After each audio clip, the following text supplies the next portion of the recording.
পানির বোতলটা দিন তো। না, এই সিম্পলগুলো দিন, সিম্পলগুলো।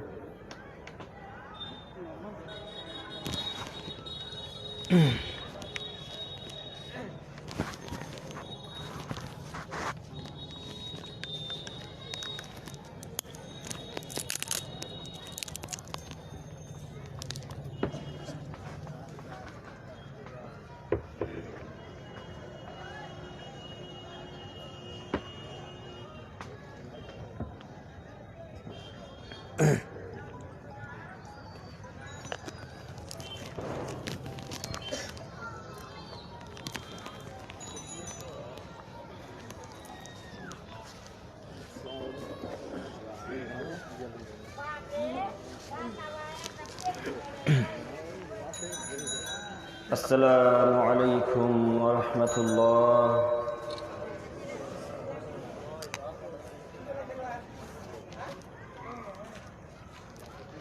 إن الحمد لله وحده والصلاة والسلام على من لا نبي بعد أما بعد فإن خير الحديث كتاب الله وخير الهدى هدى محمد صلى الله عليه وسلم وشر الأمور محدثاتها وكل محدثة بدعة وكل بدعة ضلالة وكل ضلالة في النار. أعوذ بالله من الشيطان الرجيم. فخلف من بعدهم خلف أضاعوا الصلاة واتبعوا الشهوات فسوف يلقون غيا. الآية. عن جابر رضي الله تعالى عنه قال سمعت رسول الله صلى الله عليه وسلم يقول بين العبد وبين الشرك والكفر ترك الصلاة. رواه مسلم والمشكاة. عن أبي هريرة رضي الله تعالى عنه قال قال رسول الله صلى الله عليه وسلم ليس صلاة أثقل على المنافقين من الفجر والعشاء لو يعلمون ما فيهما لأتوهما ولو حبوا. رواه البخاري ومسلم. عن بريدة رضي الله تعالى عنه قال قال رسول الله صلى الله عليه وسلم من ترك الصلاة في العصر فقد حبط عمله. رواه مسلم.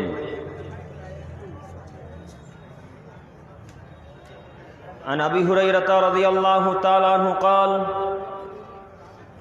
قال رسول الله صلى الله عليه وسلم الصلوات الخمس والجمعة إلى الجمعة ورمضان إلى رمضان مكفرة لما بينهن إذا اجتنبت الكبائر. رواه مسلم والمشكاة. শ্রদ্ধেয় সম্মানিত সভাপতি সাহেব ও আমার সামনে বসে থাকা দিনী ভাইরা, প্রশংসা সেই মহান আল্লাহ সুবহানাহু ওয়া তাআলার জন্যই। শান্তি অবতীর্ণ হোক আল্লাহ রসুলের উপর সাল্লাল্লাহু আলাইহি ওয়াসাল্লাম। আজকে আমাদের এই দিনী বৈঠকে সংক্ষিপ্ত আলোচনা হবে দুইটি বিষয়ের উপরে। এক, সালাত ত্যাগকারীর বিধান সম্পর্কে। দুই, বেপর্দা নারী সম্পর্কে। এক, সালাত ত্যাগকারীর বিধান সম্পর্কে। দুই, বেপর্দা নারী সম্পর্কে। এই দুইটি বিষয় নিয়ে খুব গুরুত্বপূর্ণ তথ্যবল বিবরণের চেষ্টা করব ইনশাআল্লাহুল আজিজ। সম্মানিত দিনী ভাই, আমাদের জেনে রাখা ভালো হবে যে সমস্ত ইবাদত ছেড়ে দিলে মানুষ বড় ক্ষতিগ্রস্ত হয়, সে সমস্ত ইবাদতের মধ্যে একটি ইবাদত হচ্ছে সালাত ত্যাগ করা। যে সমস্ত ইবাদত ত্যাগ করলে রাসূল সাল্লাল্লাহু আলাইহি ওয়াসাল্লাম বলেছেন ওরা জাহান্নামে যাবে, সে সমস্ত ইবাদতের মধ্যে একটি ইবাদত হচ্ছে সালাতকে ত্যাগ করা। মানুষ যখন সালাত আদায় করে তখন সে মুসলিম, আর যখন সে সালাত আদায় করে না তখন সে কাফির, মুনাফিক। মানুষ যতক্ষণ পর্যন্ত সালাত আদায় করবে সে ততক্ষণ পর্যন্ত মুসলিম, যখন সালাতকে ছেড়ে দিল, ত্যাগ করলো, তখন সে কাফের, মুশরিক হয়ে গেল। মানুষ যদি সালাত আদায় করে তাহলে তার পৃথিবীতে যত ইবাদত আছে সমস্ত ইবাদত থাকবে, আর যদি সালাত আদায় না করে তাহলে তার অন্য কোনো ইবাদত থাকবে না। সম্মানিত দিনী ভাই বোন, সালাত এমনই একটা ইবাদত যার উপর নির্ভর করে পৃথিবীর অন্যান্য ইবাদত। সালাত এমনই একটা ইবাদত যার উপর নির্ভর করে পৃথিবীর অন্যান্য ইবাদত। রাসূল সাল্লাল্লাহু আলাইহি ওয়াসাল্লাম বলেছেন, পৃথিবীর মানুষ রাস্তাতে যদি কষ্টদায়ক বস্তু পড়ে থাকে তোমরা যদি সরিয়ে দাও তাহলে এর বিনিময় জান্নাত। এর বিনিময় কি? জান্নাত। তো এই নেকিটা ততক্ষণ পর্যন্ত থাকবে যতক্ষণ পর্যন্ত মানুষ সালাত আদায় করবে, আর যদি ওই মানুষটার সালাত আদায় না করে তাহলে এই নেকিটাকে আল্লাহ সুবহানাহু ওয়া তাআলা কেটে দিবেন। প্রথমেই বলেছি সালাত এমনই একটা ইবাদত যার উপর নির্ভর করে পৃথিবীর অন্যান্য ইবাদত। যার সালাত আছে তার সব ইবাদত আছে, যার সালাত নেই তার কোনো কিছুই নেই। যার সালাত আছে তার হজ আছে, যাকাত আছে, দান খয়রাত আছে, পিতামাতার সাথে সদ্ব্যবহার আছে, পাড়া প্রতিবেশীর সাথে সদ্ব্যবহার আছে, এতিমের সাথে সদ্ব্যবহার আছে। পৃথিবীতে যত সৎকর্ম আছে সমস্ত ইবাদত আছে, সমস্ত সৎকর্ম আছে যার সালাত আছে। আর যার সালাত নেই তার কোনো কিছুই নেই, হজ নেই, যাকাত নেই, দান খয়রাত নেই, পিতামাতার সাথে সদ্ব্যবহার নেই, পাড়া প্রতিবেশীর সাথে সদ্ব্যবহার নেই, এতিমের সাথে সদ্ব্যবহার নেই, কোনো কিছুই নেই। সালাত থাকলে সমস্ত কিছু থাকবে, আর সালাত না থাকলে কোনো কিছুই থাকবে না। সম্মানিত দিনী ভাই বোন, তাই বলছিলাম সারা পৃথিবীর মুসলিম নরনারীকে যে কোনো মূল্যে সালাত আদায় করতেই হবে। সারা পৃথিবীর মুসলিম নরনারীকে যে কোনো মূল্যে 5 ওয়াক্ত সালাত আদায় করতে হবে। সালাত কারো সুবিধা অসুবিধা বোঝে না, কোন অবস্থায় আছেন না আছেন সেটা তার দেখার বিষয় নেই। গাড়িতে চেপে আছেন, এত ভিড়, ট্রেনের উপর বাসের উপরে আছেন, হাত ধরে থাকার জায়গা নেই, পা ফেলার জায়গা নেই। এমত অবস্থায় যদি সালাতের সময় হয়ে যায়, এমত অবস্থায় সালাত আদায় করতে হবে। ওই অবস্থাতেই যদি সালাতের সময় হয়, ওই অবস্থাতেই সালাত আদায় করতে হবে। সালাত আদায় করতেই হবে যে কোনো মূল্যে। আব্দুল করিম সাহেব, ওই অবস্থাতে ওযু করবো কি করে? ওযু করা লাগবে না, বিনা ওযুতেই সালাত আদায় করতে হবে। তায়াম্মুম করে সালাত আদায় করতে হবে। আব্দুল করিম সাহেব, মাটি নেই, কি দিয়ে তায়াম্মুম করব? বিনা তায়াম্মুমে সালাত আদায় করতে হবে। পরিষ্কার পরিচ্ছন্ন কাপড় পরে সালাত আদায় করতে হয়, পরিষ্কার পরিচ্ছন্ন কাপড় নেই, বিনা পরিষ্কার কাপড় দিয়ে, অপবিত্র কাপড় দিয়েই সালাত আদায় করতে হবে। সারা পৃথিবীতে যেখানে যারা মুসলিম হিসেবে বসবাস করছে তাদের সকলকে যে কোনো মূল্যে 5 ওয়াক্ত সালাত আদায় করতে হবে। যুবক, তোমার মতো যুবক আজকে কবর দিতে এসেছি, তুমি মনে রেখো, তুমি সালাত না আদায় করে পৃথিবীর বুকে বেঁচে আছো কেন? কাপুরুষ তুমি সালাত আদায় না করে পৃথিবীর বুকে বেঁচে আছো কেন? তোমার মতো যুবককে কবর দিতে এসেছি, তুমি কথা জেনে রেখো, তুমি ভালোভাবে স্মরণ রেখো, তুমি সালাত না আদায় করে পৃথিবীর বুকে বেঁচে আছো কেন? এখন পর্যন্ত বেঁচে আছো কেন? সালাত না আদায় করে নিজেকে মুসলিম দাবি করো তুমি? ছি, থু, তোমার লজ্জা হয় না? তোমার হায়া হয় না? তোমার ইতস্তবোধ হয় না? কাপুরুষ, অযোগ্য সন্তান তুমি, নির্লজ্জ ছেলে, তুমি জাতির বোঝা। তোমার দিয়ে সমাজের কি উপকার হবে? জালসার কি উন্নতি হবে? কোন উপকার হবে? জালসার লোক সালাত আদায় করে, এই কমিটিরা যারা সালাত, এই রাস্তাঘাটে দাঁড়িয়ে তারা সালাত আদায় করে, প্রত্যেকের প্যান্ট টাকলু নিচে আছে, এরা সালাত আদায় করে কি করে? কারোর মুখে দাঁড়িয়ে নেই, সালাত আদায় করে মানে? আর আপনারা যারা দায়িত্ব পালন করছেন, কি হিসাবে দায়িত্ব পালন করছেন? রাস্তাতে মহিলারা চলাচল করে কেন? মুরব্বী সাহেব, আপনাকে বলছি, আপনি আমাদেরকে তাকান তো একটু। ওই রাস্তাঘাটে যারা চলছে ওটা আমার মেয়ে নাকি? কথা বলেন। ওই যে রাস্তাঘাটে যারা চলাচল করছে বেপরদা নির্লজ্জ নোংরা নারী, ওটা কি আমার মেয়ে? ওকে ঠেকাবে কে? ওকে আমি ঠেকাবো? সন্তোষপুর থেকে জঙ্গিপুর থেকে আমি ঠেকাতে আসবো? বাধা কি আমি দিতে আসবো আপনাদের এই গাজীনগর মহাদেবনগরে? ওইভাবে নির্লজ্জ রাস্তাঘাটে চলাচল করে কেন? ওর বাপ নাই, ওর মা নাই, ওর বড় ভাই কি মারা গেছে নাকি? ওর ছোট ভাইটা মারা গেছে। রাত 9:36 বাজে এখন পর্যন্ত রাস্তাঘাটে চলাচল করে, মানে ওটা কি হিন্দুর মেয়ে? এখনই চলাচল করছে, এখন যান রাস্তায় দেখে আসেন আপনি। তাহাজ্জুদ পড়ে জান্নাত কিনতে যান আপনি? ভুল হিসাব, কখনো তাহাজ্জুদ পড়ে জান্নাত হবে না। নারীকে, নিজের মেয়েকে রাস্তাঘাটে চলাচল করে পাঠিয়ে জাতিকে জাহান্নামের দিকে ঠেলে দিয়ে রাত্রেবেলায় তাহাজ্জুদ পড়ে সালাত আদায় করে জান্নাত কিনতে চান? বোকা মানুষ আপনি, বিদ্যা বুদ্ধি নেই নাকি? মাথাতে যাতে সবে কি গোবর, মগজ নাই? এ বোকা মেয়ে, তোমাকে বলছি, তুমি শোনো, তোমার বাপ নাই কাপুরুষ, তুমি ওকে নিজেকে অমানুষ মনে করো? এখন 9:36 বাজে, এখন পর্যন্ত তুমি রাস্তাঘাটে চলাচল করো কেন? মহিলাদের জায়গায় বসার জায়গা করা আছে? কোন সাইডে আছে? মহিলাদের নির্দিষ্ট জায়গা করা আছে, তুমি সেই জায়গাতে গিয়ে বসো যে কোনো মূল্যে। অনুরোধ রক্ষা করো। তুমি তোমার উপকারের জন্য এসেছি, একমাত্র তোমার কোনো না কোনো উপকার করবোই করবো ইনশাআল্লাহ, এটা আমি আশাবাদী। তুমি কথাকে শ্রবণ করো ভালো করে, রাস্তাঘাটে চলাচল বন্ধ করুন যে কোনো মূল্যে। যুবক ভাই, তোমরা যারা রাস্তাতে দাঁড়িয়ে আছো এখন পর্যন্ত, তোমাদেরকে বলছি তুমি স্টেজে আসার চেষ্টা করো। তোমার উপকারের জন্য সন্তোষপুর থেকে এসেছি। আল্লাহি, আল্লাহর কসম, আল্লাহি, আল্লাহর কসম, আল্লাহি, আল্লাহর কসম, আমি আজকে শুধু আপনার উপকারের জন্য এসেছি। আমার নিজস্ব কোনো উপকার হবে এই আশা নিয়ে আমি আসিনি। নইলে এই ঈদের দিন আমি আপনার কি করতে কাজে আসি? আমার ঈদের দিন আরো অনেক প্রোগ্রাম ছিল, আপনার সমস্ত প্রোগ্রামকে ক্যান্সেল করে আপনাকে সময় দিয়েছি। আপনি এইভাবে অমনোযোগ সহকারে বক্তব্য শুনবেন মানে? রাস্তাঘাটে এইভাবে চলাচল করবে যুবকেরা মানে? যারা কমিটির লোক আছেন তারা আপনাদেরকে বলছে, আপনি শুনুন, যিনারা দায়িত্ব পালন করছেন আপনারা ভালোভাবে কথাকে শ্রবণ করুন। কেউ যেন রাস্তাঘাটে চলাচল না করে, রাস্তাঘাটে যেন কেউ চলাচল না করে, আপনি অনুরোধ রক্ষা করুন।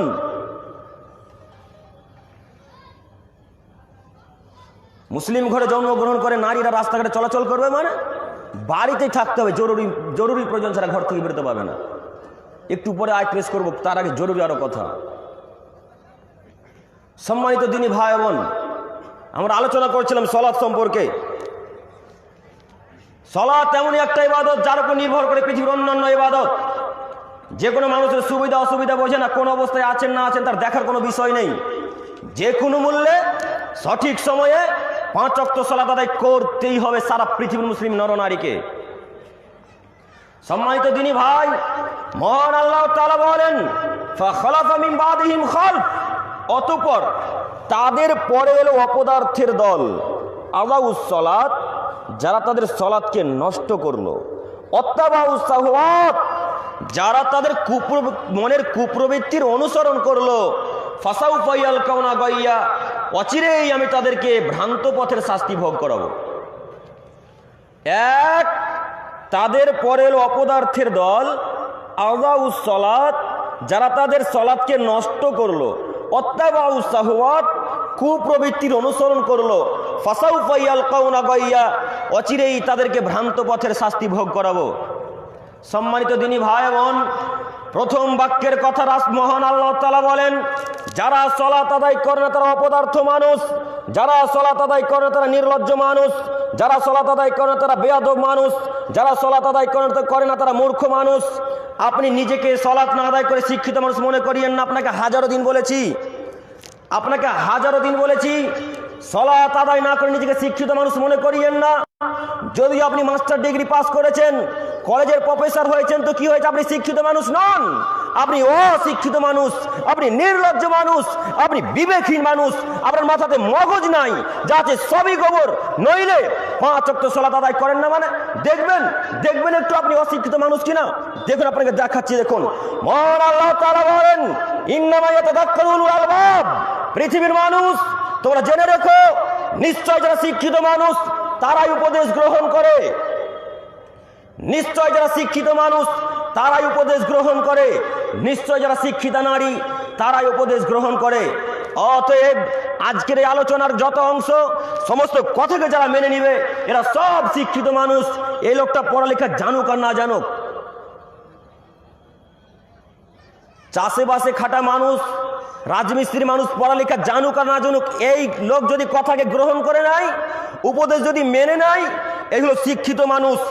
আর যে মানুষ এই সমস্ত কথাকে এড়িয়ে চলবে, আজকের আলোচনার পর 5 ওয়াক্ত সালাত আদায় করবে না, পিতামাতার সাথে সদ্ব্যবহার করবে না, শিরক করে যাবে, বেদাত পালন করে যাবে, ঈদের দিন অন্যায়ভাবে অনুষ্ঠান করে যাবে, গান বাজনা বাজিয়ে যাবে, এরা যদি নিজেকে শিক্ষিত মানুষ মনে করে, এরা অসম্ভব শিক্ষিত মানুষ নয়। যারা 5 ওয়াক্ত সালাত আদায় করবে না আজকের পর থেকে নিয়ে, এরা সব অশিক্ষিত মানুষ।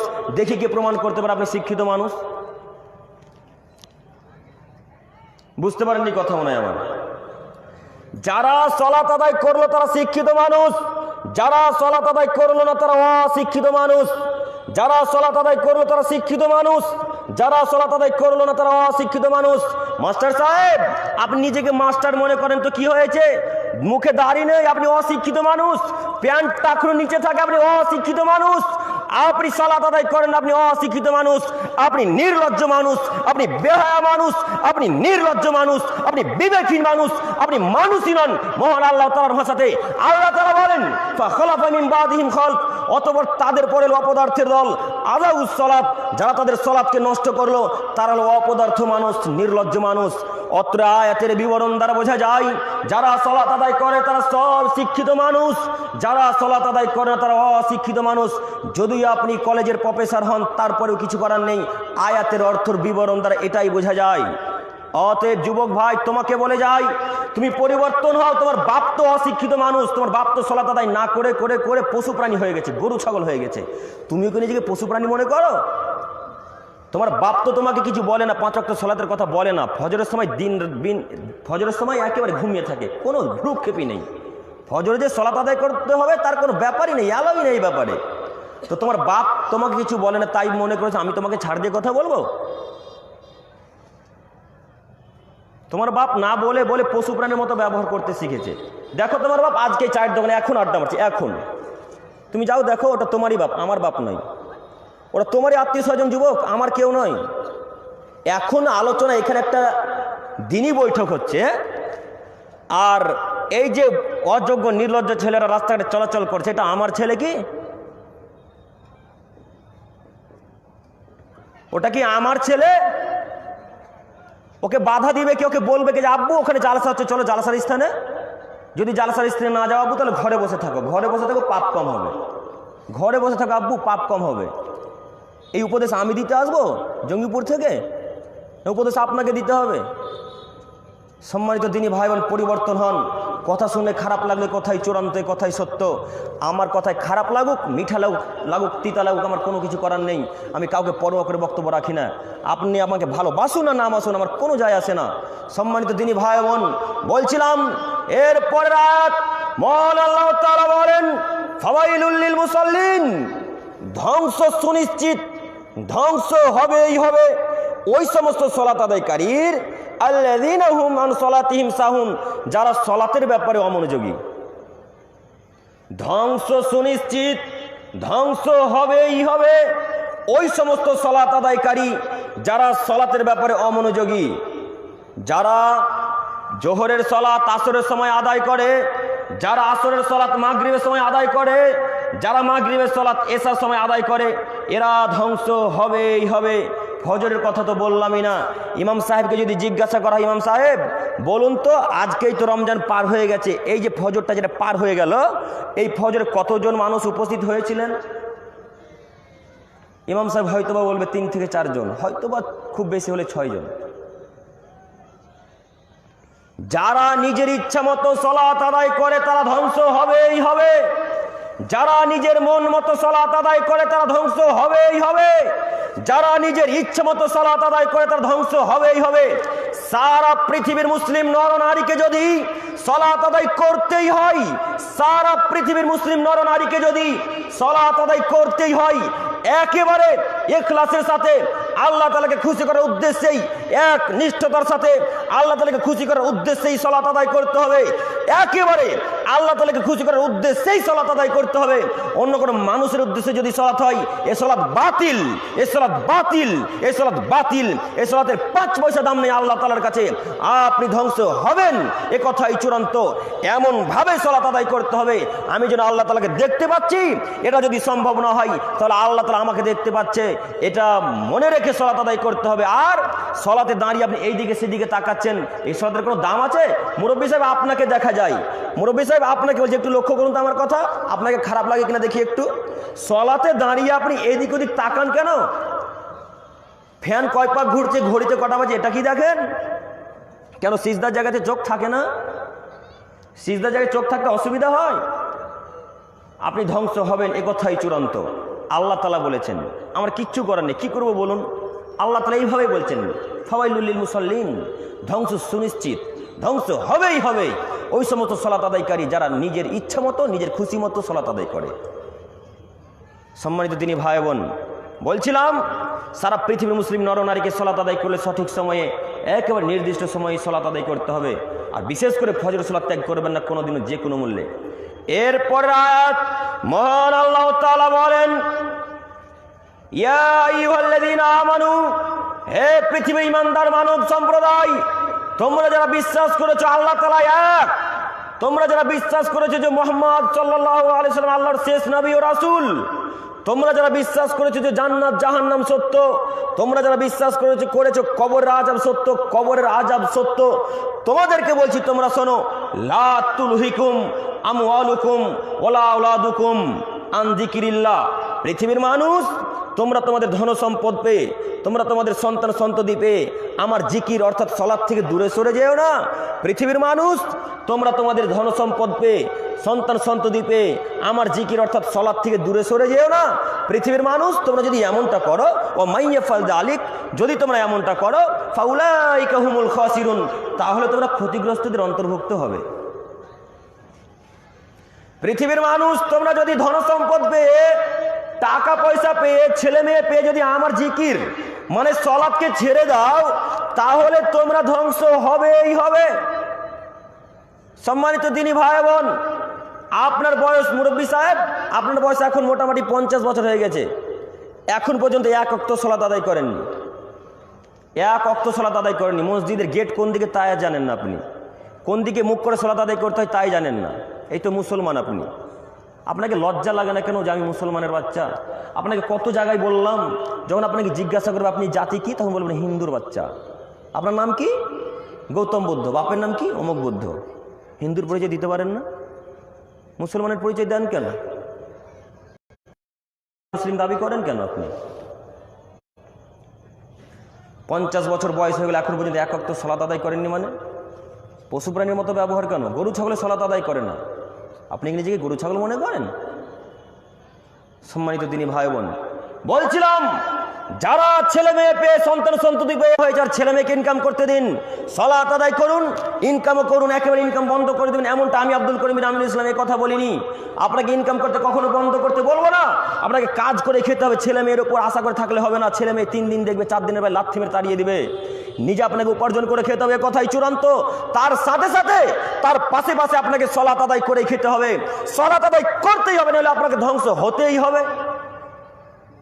সম্মানিত দিনী ভাই বোন, বলছিলাম আর ছেলে মেয়ের জন্য সময়কে নষ্ট করিয়েন না। নিজে যে কয়েক বছর বাঁচবেন, এই কয়েক বছর ভালো কাজ করে জীবনকে শেষ করে এই পৃথিবী থেকে চলে যান। সময় অতীব কম, আপনাকে বলে যাচ্ছে আপনি পরিবর্তন হন। আর যুবক, এবার তোমার উদ্দেশ্যে কথা। তোমাকে সেই দিন বলেছিলাম না তুমি জাতির মিটিংয়ে নামবে না? তোমাকে বলেছিলাম না ওই ভোটের নীতিতে নামবে না? তোমাকে কতদিন বললাম ভোটের নীতি একটা জঘন্য নীতি? তোমাকে কতদিন বললাম ভোটের নীতি একটা জঘন্য নীতি? তোমাকে কতদিন বললাম ভোটের নীতি একটা জঘন্য নীতি? এটা খ্রিস্টান আব্রাহাম লিঙ্কনের একটা কাল্পনিক কাজ। এই নীতি একটা জঘন্য নীতি। এরা শুধু চাই মানুষের অন্তরে কিভাবে হিংসা বিদ্বেষ ঢুকিয়ে দিতে পারে। এরা শুধু চাই পিতা মাতার সাথে কিভাবে ঝগড়া বিবাদ লাগাতে পারে। এরা শুধু চাই মানুষের অন্তরে কিভাবে হিংসা বিদ্বেষ ঢুকাতে পারে। আর তুমি অযোগ্য সন্তান, নির্লজ্জ সন্তান, তোমার বিদ্যা বুদ্ধি কিছুই নেই। তুমি জাতির পতাকাকে তুলে ওই জাতির পতাকাকে তুলে তুমি ওই কি বলে জানো, কি গো,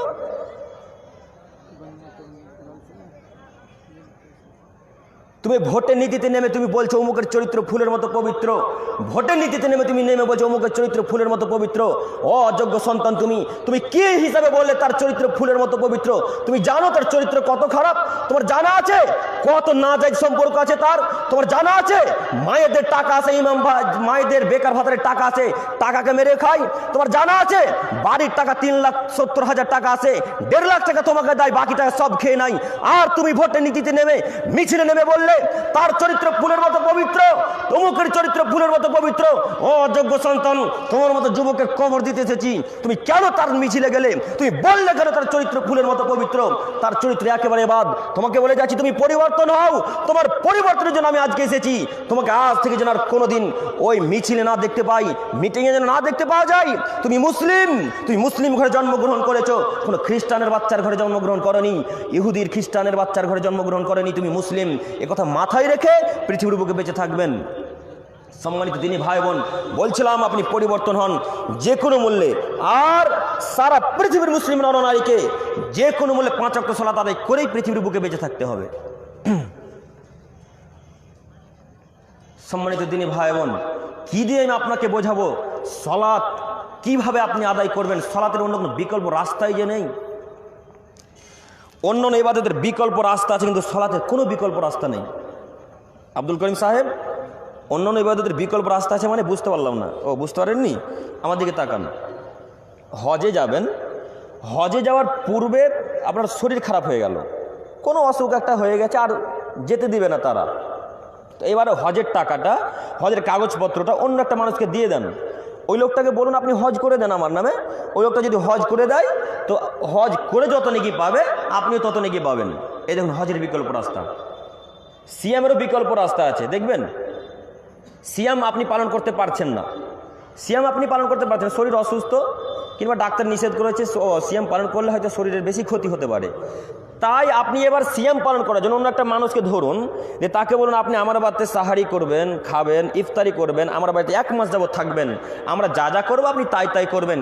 ওই লোকটা যদি আপনার জন্য সিয়াম করে দেয়, ওই সিয়াম পালন করে যত নাকি পাবে, আপনিও সিয়াম ওই লোকটাকে খাওয়িয়ে দাও, তত নাকি পাবেন। এই দেখুন সিয়ামের বিকল্প রাস্তা। কিন্তু সলাতের বিকল্প অন্য কোনো রাস্তা নেই। সলাত আপনার জন্য কেউ যদি আদায় করে দেয়, এই কথা জিন্দেগিতে হবে না, কিয়ামত পর্যন্ত এই কথা প্রমাণ হবে না। সলাতের অন্য কোনো বিকল্প রাস্তা নেই। আপনাকেই সলাত আদায় করতে হবে, আপনাকেই সলাত আদায় করতে হবে। আর সলাত আদায় না করলে জাহান্নামে যেতে হবে, সলাত আদায় না করলে জাহান্নামে যেতে হবে, সলাত আদায় না করলে জাহান্নামে যেতে হবে। দেখবেন প্রমাণ দেখবেন। দেখুন আপনাকে প্রমাণ দেখাচ্ছি, দেখুন। মহান আল্লাহ তাআলা বলেন, মা সালাকাকুম ফি সাকার। জাহান্নামীদেরকে যখন জাহান্নামের দিকে টেনে হিঁচড়ে যখন নিয়ে আসা হবে, তখন জাহান্নামের গেটম্যান জিজ্ঞাসা করবে, এদিকে তাকান, এটা জাহান্নামের গেট, কথার কথা।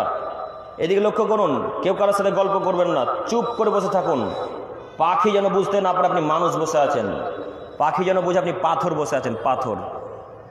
এই কথা যদি 14 বছর পর জিজ্ঞাসা করা হয়, সেই দিন দক্ষিণ মহাদেবনগরে কি আলোচনা হয়েছিল এই কথা হুবহু আপনার মুখ থেকে পাওয়া যায়। এইভাবে বক্তব্য শুনুন। কেউ কারো গায়ে হাত দিয়ে থাকবেন না, হাত নামান, হাত নামান, একেবারে আমার দিকে এক খেলে চেয়ে থাকুন। এটা হচ্ছে জাহান্নামের গেট, আর জাহান্নামের গেটম্যান এইখানে দাঁড়িয়ে থাকবে গেটের পাশে। এবার জাহান্নামের গেটম্যান জাহান্নামীদেরকে জিজ্ঞাসা করবে, মা সালাকাকুম ফি সাকার। ও জাহান্নামবাসীরা, তোমাদেরকে জাহান্নামে কেন নিয়ে আসা হয়েছে? তখন জাহান্নামবাসীরা সকলে এক বাক্যে উত্তর দিবে, ক্বালু লাম নাকু মিনাল মুসাল্লিন। আমরা সালাত আদায় করতাম না, এই জন্য আমাদেরকে জাহান্নামে নিয়ে আসা হয়েছে। ওয়া লাম নাকু নুতিমুল মিসকিন। আমরা ফকির মিসকিনকে খাদ্য খেতে দিতাম না, তাই আমাদেরকে জাহান্নামে নিয়ে আসা হয়েছে। দেখলেন প্রমাণ? আবার শুনুন, জাহান্নামবাসীরা শোনো শোনো শোনো, তোমাদেরকে কেন জাহান্নামে নিয়ে আসা হয়েছে? সকলে এক বাক্যে উত্তরে বলছেন, ক্বালু লাম নাকু মিনাল মুসাল্লিন। আমরা সালাত আদায় করতাম না, ওয়াল্লাম না কুনুতিমুল মিসকিন, আমরা ফকির মিসকিনকে খাদ্য খেতে দিতাম না, এই জন্য আমাদেরকে জাহান্নামে নিয়ে আসা হয়েছে। সম্মানিত দিনী ভাই বোন, অত্র আয়াতের বিবরণ দ্বারা বোঝা যায় যারা সালাত আদায় করে না তারা জাহান্নামে যাবেই, যারা সালাত আদায় করেন তারা জাহান্নামে যাবেই, যারা সালাত আদায় করেন তারা জাহান্নামে যাবেই যাবে, এই কথাই চূড়ান্ত। আয়াতের বিবরণ দ্বারা বোঝা যায় যে আপনারা জাহান্নামে যাবেন। তবে আল্লাহ তাআলা যদি দয়া হয় সেটা ভিন্ন বিষয়। আল্লাহ তাআলা কারুনকে ক্ষমা করে দিতে পারেন, আল্লাহ তাআলা ফেরাউনকে ক্ষমা করে দিতে পারেন, আল্লাহ তাআলা নামরুদকে ক্ষমা করে দিতে পারেন, আল্লাহ তাআলা আদ সম্প্রদায়কে ক্ষমা করে দিতে পারেন, সেটা ভিন্ন বিষয়।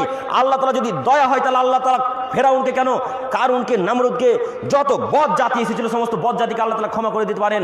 তাই আপনাকেও আল্লাহ তাআলা ক্ষমা করে দিতে পারেন, এটা ভিন্ন বিষয়। তবে কোরআন মাজিদের আয়াতের বিবরণ দ্বারা বোঝা যায় যারা সালাত আদায় করে না তারা জাহান্নামে যাবেই যাবে, যারা সালাত আদায় করে না তারা জাহান্নামে যাবে, এ কথাই চূড়ান্ত। আয়াতের বিবরণ দ্বারা বোঝা যায়। যুবক, তোমাকে বলে যাচ্ছে তুমি পরিবর্তন হও, সালাত আদায় কর যে কোনো মূল্যে। সারা পৃথিবীর মুসলিম নরনারীকে যে কোনো মূল্যে সালাত আদায় করতে হবে। 2, ওয়ালাম না কুনুতিমুল মিসকিন, আমরা ফকির মিসকিনকে খাদ্য খেতে দিতাম না, এই জন্য আমাদেরকে জাহান্নামে নিয়ে আসা হয়েছে। একটা উপদেশটা গ্রহণ করুন। ফকির মিসকিনকে খাদ্য খেতে দিতাম না, তাই আমাদেরকে জাহান্নামে নিয়ে আসা হয়েছে। রাসূল সাল্লাল্লাহু আলাইহি ওয়াসাল্লাম অন্য হাদিসে বলেছেন তুতিমুত্তম। এক সাহাবী আল্লাহ রাসূলকে জিজ্ঞাসা করেছে, রাসূলুল্লাহ, হে আল্লাহ রাসূল, ইসলামের মধ্যে সব থেকে ভালো কাজ কোনটি? তখন আল্লাহ রাসূল সাল্লাল্লাহু আলাইহি ওয়াসাল্লাম বলেন তুতিমুত্তম, ফকির মিসকিনকে খাদ্য খেতে দেওয়া। তারপরে ওয়াত্তাকারুসসালাম আলা মান আরাফতা ওয়া মান লাম তারিফ, পরিচিত হোক অপরিচিত হোক সকলকে সালাম করা। ইসলামের মধ্যে সব থেকে উত্তম কাজ ফকির মিসকিনকে খাদ্য খেতে দেওয়া। তারপর উত্তম কাজ হলো পরিচিত ব্যক্তি হোক অপরিচিত ব্যক্তি হোক সকলকে সালাম দেওয়া, এটা দ্বিতীয়তম উত্তম কাজ। তো আয়াতের বিবরণ দ্বারা বোঝা যায় জাহান্নামে মানুষ যাবে এই জন্য যে ফকির মিসকিনকে খাদ্য খেতে দিত না, এই জন্যে। এখানে আমি আপনাকে একটা উপদেশ দিয়ে যাচ্ছি। উপদেশটা হচ্ছে এই, ফকির যখন বাড়িতে আসবে বাড়ির সমস্ত গার্জেনকে বলে রাখতে হবে, বাড়ির সমস্ত সদস্যকে বলে রাখতে হবে, এই শোনো, এই বাড়ির সদস্যগণ শোনো শোনো, ফকির দরজাতে আসার সাথে সাথেই সমস্ত কাজকর্মকে ত্যাগ করে আগে তাকে ভিক্ষা দিয়ে পাঠাও, তারপরে বাড়ির অন্য অন্য কাজ। ফকির বাড়িতে আসার সাথে সাথেই বাড়ির সমস্ত কাজকে ত্যাগ করে যতই কাজ থাকুক না কেন, যতই গুরুত্বপূর্ণ কাজ থাকুক না কেন, সেই সমস্ত কাজকে ত্যাগ করে আগে ফকির মিসকিনকে চাউল দিতে হবে, ফকির মিসকিনকে খেতে দিতে হবে, ফকির মিসকিনকে টাকা দিতে হবে, তারপরে বাড়ির অন্যান্য কাজ। এ কথা আপনার বলা উচিত। আপনি বাড়ির সমস্ত সদস্যকে বলে রাখবেন, এইভাবে হুবহু একই কথা আমার নকল করবেন। বাড়ির সমস্ত লোককে বলছি, শোনো, কোনো ফকির যেন বাড়ি থেকে ফেরত না যায়, বাড়ি থেকে যেন ফকির ফেরত না যায়, বাড়ি থেকে যেন ফকির ফেরত না যায়। বাড়ি 3 তলা বানিয়েছেন, 2 তলা বানিয়েছেন, বাথরুম পায়খানাতে টাইলস বসিয়েছেন, মার্বেল বসিয়েছেন, লজ্জা হয় না? ফকির মিসকিন বাড়ি থেকে ফেরত যাবে মানে কি মনে করেন নিজেকে? কাপুরুষ মনে করেন, নির্লজ্জ মানুষ মনে করেন, হিন্দু মনে করেন, খ্রিস্টান মনে করেন? ফকির বাড়ি থেকে ফেরত যাবে কেন? বাড়ি 3 তলা বানাচ্ছে, লজ্জা হয় না আপনার? ফকির একটা বাড়ি থেকে ফেরত যাবে কেন? ওর বাড়িতে হয়তো কাপুরুষ সন্তানেরা আছে, তাকে খেতে দেয় না, তাই আপনার দরবারে চাইতে এসেছে, আর আপনি তার ঘাড় ধাক্কা দিয়ে বাড়ি থেকে তাড়িয়ে দিলেন। মানে তাড়িয়ে দিলেন কেন আপনি? ওর বাড়িতে হয়তো কাপুরুষ অযোগ্য সন্তানেরা আছে, তাকে খেতে দেয় না, তাই আপনার দরবারে চাইতে এসেছে, আর আপনি তার সুযোগ নিয়ে তার ঘাড় ধাক্কা দিয়ে তাকে লাথি মেরে তাড়িয়ে দিলেন। পরিবর্তন হন যে কোনো মূল্যে। ফকির যেন বাড়ি থেকে ফেরত না যায়, ফকির যেন বাড়ি থেকে ফেরত না যায়, কোনো ফকির যেন বাড়ি থেকে ফেরত না যায়। প্রত্যেকটা ফকিরকে চাউল দিয়েই পাঠাতে হবে, এ কথাই চূড়ান্ত। সম্মানিত দিনী ভাই বোন, বলছিলাম এর পরের হাদিস আবু হুরায়রা রাদিয়াল্লাহু তাআলা আনহু থেকে বর্ণিত। তিনি বলেন রাসূল সাল্লাল্লাহু আলাইহি ওয়াসাল্লাম বলেছেন, আস-সালাওয়াতুল খামস, 5 ওয়াক্ত সালাত, আল জুমাতু ইলাল জুমআ, এক জুমা থেকে অপর জুমা পর্যন্ত, ও রমাদান ইলা রমাদান, এক রমজান থেকে অপর রমজান পর্যন্ত, মুকাফফিরাতুল লিমা বাইনাহুন্না, এই সময় যত সাগিরা পাপ করবে সমস্ত সাগিরা পাপের কাফফারা স্বরূপ। সুবহানাল্লাহি ওয়া বিহামদিহি, সুবহানাল্লাহি। বুঝেননি মনে কথা? বুঝতে পারেননি? আবার শুনুন, আস-সালাওয়াতুল খামস, 5 ওয়াক্ত সালাত, আল জুমাতু ইলাল জুমআ, এক জুমা থেকে অপর জুমা পর্যন্ত, ও রমাদান ইলা রমাদান, এক রমজান থেকে অপর রমজান পর্যন্ত মুকাফিরাতুল লিমা বাইনাহুন্না, এই সময়ে যত ছোট ছোট পাপ করবে সমস্ত পাপের কাফারা স্বরূপ। আরো ভালো করে বোঝাই, ফজরের সময় সালাত আদায় করেছেন, আমাদেরকে তাকান, ফজরের সময় সালাত আদায় করেছেন, ফজর থেকে নিয়ে জোহর পর্যন্ত যত পাপ করবেন ছোট ছোট পাপ, যখন জোহরের ওযু করবেন সালাত আদায়ের জন্য, তখন এই পাপগুলো সব ধুয়ে মুছে পরিষ্কার হয়ে যাবে। সুবহানাল্লাহি ওয়া বিহামদিহি। তারপরে বুঝেননি কথা, মনে হয় আমার কথা কি বুঝতে পারছেন আপনারা? আবার জোহর থেকে নিয়ে আসর পর্যন্ত যত পাপ করবেন, এই সময় যত পাপ করবেন, আসরের সময় যখন ওযু করবেন সালাত আদায় করবেন, তখন এই সময়ের পাপটা ধুয়ে মুছে পরিষ্কার হয়ে যাবে। আবার হুবহু একই নিয়ম, আবার আসর থেকে মাগরিব থেকে এসা থেকে আবার ফজর। তাহলে বলুন তো, কেউ যদি 5 ওয়াক্ত সালাত আদায় করে তার ছোট ছোট পাপগুলো থাকতে পারে? থাকতে পারে না। তো যুবক, তুমি যে সালাত আদায় করো না, তো তোমার পাপ আছে না নাই? যুবক, তোমাকেই বলছি, কোন দিকে তাকাচ্ছ তুমি? তোমাকেই বলছি, তুমি তো সালাত আদায় করো না, তোমার মা তো সালাত আদায় করে না, তোমার আব্বা সালাত আদায় করে না, তোমার বাড়িতে ভাইটা আছে, সেই ভাইটা সালাত আদায় করে না। তোমাদের লজ্জা হয় না এত করে বলার পরেও সালাত আদায় করে না কেন বাড়িতে? আপনি আমাদের বাড়ি যে কোনো সময় যাবেন, যে কোনো সময় বলা লাগবে না, আব্দুল করিম সাহেব আপনাদের বাড়ি যাচ্ছি, ছোট থেকে নিয়ে বড় সবাই সালাত আদায় করে। আমাদের হয়, আপনার হয় না কেন? গুনাহ থাকবে না 5 ওয়াক্ত সালাত আদায় করলে? পরিবর্তন হন।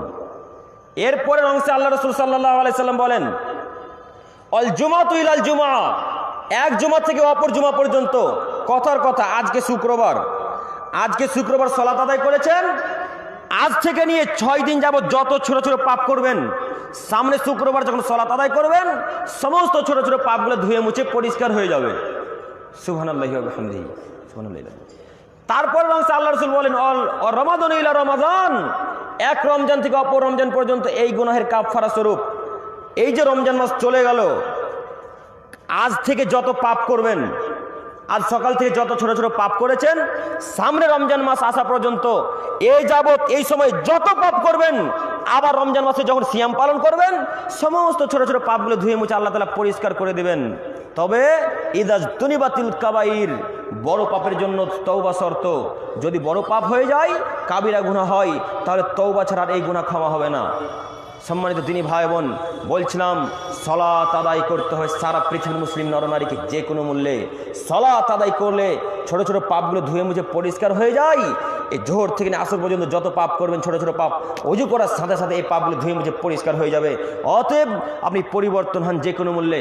এরপরের হাদিস ওমর ইবনে রুয়াইবা রাদিয়াল্লাহু তাআলা আনহু থেকে বর্ণিত, তিনি বলেন, রাসূল সাল্লাল্লাহু আলাইহি ওয়াসাল্লাম বলেছেন, লাইয়ালি জান্নার আহাদুন সাল্লা কাবলা তুলু ইসলামসি কাবলা গুরুবিহা, যদি কোনো মানুষ ফজরের এবং আসরের সালাত আদায় করে তাহলে সে জাহান্নামেই যাবে না। যদি কোনো মানুষ ফজরের এবং আসরের সালাত আদায় করে তাহলে সে জাহান্নামেই যাবে না। যদি কোনো মানুষ ফজর এবং আসরের সালাত আদায় করে তাহলে সে জাহান্নামে যাবে না। সহিহ মুসলিম। আর একটা হাদিস বলি, তারপরে ব্যাখ্যা। আবু মুসা আশআরী রাদিয়াল্লাহু তাআলা আনহু থেকে বর্ণিত, তিনি বলেন, রাসূল সাল্লাল্লাহু আলাইহি সাল্লাম বলেছেন, মান সাল্লাল বারদাইন দাখালাল জান্নাহ, যদি কোনো মানুষ 2 ঠান্ডার সালাত আদায় করে, মানে ফজর এবং আসরে যদি কোনো মানুষ সালাত আদায় করে তাহলে সে জান্নাতে যাবে। যদি কোনো মানুষ ফজর এবং আসরের সালাত আদায় করে তাহলে সে জান্নাতে যাবে। যদি কোনো মানুষ ফজর এবং আসরের সালাত আদায় করে তাহলে সে জান্নাতে যাবে। এখানে এবার একটা প্রশ্ন, আবার আপনি আমাকে ফাঁসায়েন না যে আব্দুল করিম সাহেব শুধু বলেছে ফজর আর আসরের সালাত আদায় করতে। জাতির সামনে যদি এমন কথা বলেন তাহলে আমাকে সেদিন থেকে বয়কট। বোঝেননি কথা? বলিয়েন না আবার আব্দুল করিম সাহেব বলেছে শুধু ফজর আর আসরের সালাত আদায় করতে। জি না, বিষয়টা এমন নয়। ফজর এবং আসরের সালাত আদায় করার সাথে সাথে এই 3 ওয়াক্তের সালাত আদায় করতে হবে। না, এই 3 ওয়াক্ত বাদ কি? আওয়াজটা এরকম হচ্ছে, করছে কেন? একটু মাইক বানকে ঠিক করতে বলুন। সম্মানিত দিনী ভাই বোন, আসর এবং ফজরের সালাত আদায় করার সাথে সাথে এই 2 ওয়াক্তের 3 ওয়াক্তের সালাত আদায় করতে হবে, তাহলে জান্নাত হবে। রাসূল সাল্লাল্লাহু আলাইহি ওয়াসাল্লাম তাগিদ করে বলেছেন এই 2 ওয়াক্তের কথা, এই জন্য রাসূল সাল্লাল্লাহু আলাইহি ওয়াসাল্লাম এইভাবে বলেছেন। সম্মানিত দিনী ভাই বোন, বলছিলাম জোহর, ফজর এবং আসরের সালাত আদায় করুন যে কোনো মূল্যে, ভালো হবে। জোহর, আসর, মাগরিব, এশা, ফজর 5 ওয়াক্ত সালাত সঠিক সময় সালাত আদায় করুন, জান্নাত হবে ইনশাআল্লাহ। এরপরের হাদিস আবু হুরায়রা রাদিয়াল্লাহু তাআলা আনহু থেকে বর্ণিত, তিনি বলেন রাসূল সাল্লাল্লাহু আলাইহি ওয়াসাল্লাম বলেছেন, মানুষ যদি জানতো আজান দেওয়াতে এবং প্রথম কাতারে দাঁড়াতে কত নেকি রয়েছে, তাহলে মানুষের টিকিট করা ছাড়ার কোনো উপায় থাকতো না। মানুষ যদি জানতো আজান দেওয়াতে এবং সলাতে প্রথম কাতারে দাঁড়ানোতে কি নেকি রয়েছে, তাহলে মানুষের টিকিট করা ছাড়ার কোনো উপায় থাকতো না। তারপরে তিনি বলেন, মানুষ যদি জানতো প্রথম সময়ে সলাত আদায় করাতে কি নেকি রয়েছে, তাহলে মানুষ সবার আগে আসার চেষ্টা করত। মানুষ যদি জানতো সঠিক সময়ে আউয়াল ওয়াক্তে সালাত আদায় করাতে কি নেকি রয়েছে, কি প্রতিদান রয়েছে, তাহলে মানুষ সবার আগে আসার আপ্রাণ চেষ্টা করত। তারপরে তিনি বলেন, মানুষ যদি জানতো ফজর এবং এশার সালাতে কি নেকি রয়েছে, ফজর এবং এশার সালাতে কি নেকি রয়েছে, তাহলে মানুষ হামাগুড়ি দিয়ে হলেও আসতো। হামাগুড়ি বোঝেন? 5-6 মাসের বাচ্চারা হাঁটু পাড়া দিয়ে চলে, হামাগুড়ি সেটাকে বলে। মানুষ যদি ফজর এবং এশার সালাতের প্রতিদান কি ওটা যদি জানতো, তাহলে মানুষ হামাগুড়ি দিয়ে হলেও আসতো। আর একটা হাদিস পেশ করি, আবু হুরায়রা রাদিয়াল্লাহু তাআলা আনহু থেকে বর্ণিত, তিনি বলেন রাসূল সাল্লাল্লাহু আলাইহি ওয়াসাল্লাম বলেছেন, লাইসা সালাতুন আসকাল আলাল মুনাফিকিনা মিনাল ফাজরি ওয়াল ইসা। পৃথিবীর মানুষ, তোমরা জেনে রেখো, মুনাফিকদের কাছে সবথেকে ভারী সালাত হচ্ছে ফজরের সালাত এবং এশার সালাত। মুনাফিকদের কাছে সবথেকে ভারী সালাত হচ্ছে ফজরের সালাত এবং এশার সালাত। লা ইয়ালামুনা মা ফিহিমা লা আতাউহুমা ওয়ালা হাবুয়া। মুনাফিকরা যদি জানতো ফজর এবং এশার সালাতে কি নেকি রয়েছে, তাহলে তারা হামাগুড়ি দিয়ে হলে আসতো। মুনাফিকরা যদি জানতো ফজর এবং এশার সালাতে কি নেকি রয়েছে, তাহলে তারা হামাগুড়ি দিয়ে হলে আসতো। বুখারী মুসলিমের হাদিস। সম্মানিত দিনী ভাই বোন, আপনি বোঝেন না ফজর সালাতে কি নেকি রয়েছে, তাই আপনি দিন রাত ওই একভাবে ঘুমিয়ে থাকেন। এশার সালাতে কি নেকি রয়েছে তা আপনি বোঝেন না, তাই আপনি বন্ধুর সাথে আড্ডা পিটেন। আপনি এশার সালাতে কি নেকি রয়েছে বোঝেন না, তাই আপনি আড্ডা পিটেন। যুবক, তোমাকে বলছি, এশার সালাতের আজান হয় আর তুমি বোর্ডের দোকানে আড্ডা পিটে, তোমার লজ্জা হয় না? এই যুবক, তোমাকে আবারও বলি, শোনো শোনো শোনো, একটা কথা মনে পড়ে গেল। এদিকে মুয়াজ্জিন সাহেব আজান দিচ্ছে আর তুমি ফ্রি ফায়ার নিয়ে ব্যস্ত আছো। এদিকে মুয়াজ্জিন সাহেব আজান দিচ্ছেন আর তুমি ফ্রি ফায়ার নিয়ে ব্যস্ত আছো, অথচ আজান শেষ হয়ে গেল, সলাতের সময় শেষ হয়ে গেল, সলাত আদায় করা হয়ে গেল, 10টা বেজে গেল। তুমি কি মানুষ নিজেকে মনে করো? তুমি জানো না রাসূল সাল্লাল্লাহু আলাইহি সাল্লাম বলেছেন, যারা লুডু, চোষা, দাবা, ক্যারাম বোর্ড এ যাবতীয় গেমে যারা হাত মিশিয়ে দেয়, ফ্রি ফায়ার এসব এর অন্তর্ভুক্ত, এ সমস্ত গেমের মধ্যে যারা হাত মিশিয়ে দেয়, তারা শুয়ারের রক্তের সাথে হাত মিশিয়ে দিল। তোমাকে খারাপ লাগে না? ছি ছি ছি ছি ছি, শুয়ারের রক্ত লাগতে এত ভালো লাগে তোমায়? এই যুবক, তোমাকে বলছি, তুমি শোনো, তুমি এখান থেকে কান ধরে তওবা করে উঠবে। এখান থেকে কান ধরে তওবা করে উঠবে যে আজ থেকে তওবা করলাম, আজ থেকে ওয়াদা করলাম, আল্লাহ আজ থেকে কোনোদিন ফ্রি ফায়ার পাবজি খেলবো না, আজ থেকে কোনোদিন আর ফ্রি ফায়ার পাবজি খেলবো না। যদি তুমি খেলো তাহলে তুমি একজন খাঁটি মুনাফিক। তুমি যদি খেলো তাহলে তুমি একজন খাঁটি মুনাফিক। তুমি যদি খেলো তাহলে তুমি একজন খাঁটি মুনাফিক। তুমি বক্তব্যের সাথে মুনাফিকি করো না, বক্তব্যের সাথে মুনাফিকি করো না। তুমি বক্তব্য শুনতে ভালো লাগে তাই বক্তব্য শুনতে আসিও না, বক্তব্য শুনতে ভালো লাগে তাই তুমি বক্তব্য শুনতে আসিও না। বক্তব্য শুনতে হবে এমন নীতিতে যে বক্তব্য মানবো, এই গতিতে বক্তব্য শুনতে হবে। বক্তব্য শুনতে ভালো লাগে তাই বক্তব্য শুনতে এসেছি, এই নীতিতে বক্তব্য শুনিও না। যুবক, তোমাকে বারবার বলছি, তুমি যদি না এই ফ্রি ফায়ার আর পাবজিকে ডিলিট করো, অন্তর থেকে যদি ডিলিট না করো, তাহলে তুমি একজন খাঁটি মুনাফিক। আর মুনাফিক জাহান্নামের সব থেকে তলে থাকবে। হিন্দু জাহান্নামে যাবে, এ কথা চূড়ান্ত। খ্রিস্টান জাহান্নামে যাবে, কথা চূড়ান্ত। ইহুদি খ্রিস্টান জাহান্নামে যাবে, কথা চূড়ান্ত। হিন্দুরা বেধর্মীরা জাহান্নামে যাবে, এ কথা চূড়ান্ত। তবে জাহান্নামে যাবে কথা ঠিক, জাহান্নামের তলে তারা থাকবে না।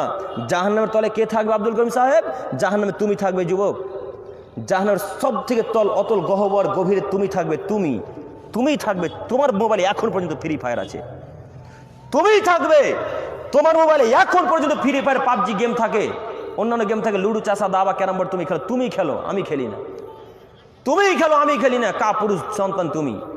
তোমার বাপ কা পুরুষ, তোমার মা কা পুরুষ নি, তোমার 14 গোষ্ঠী কা পুরুষ। তোমার দেখতে পাই না ফ্রি ফায়ার খেলতে?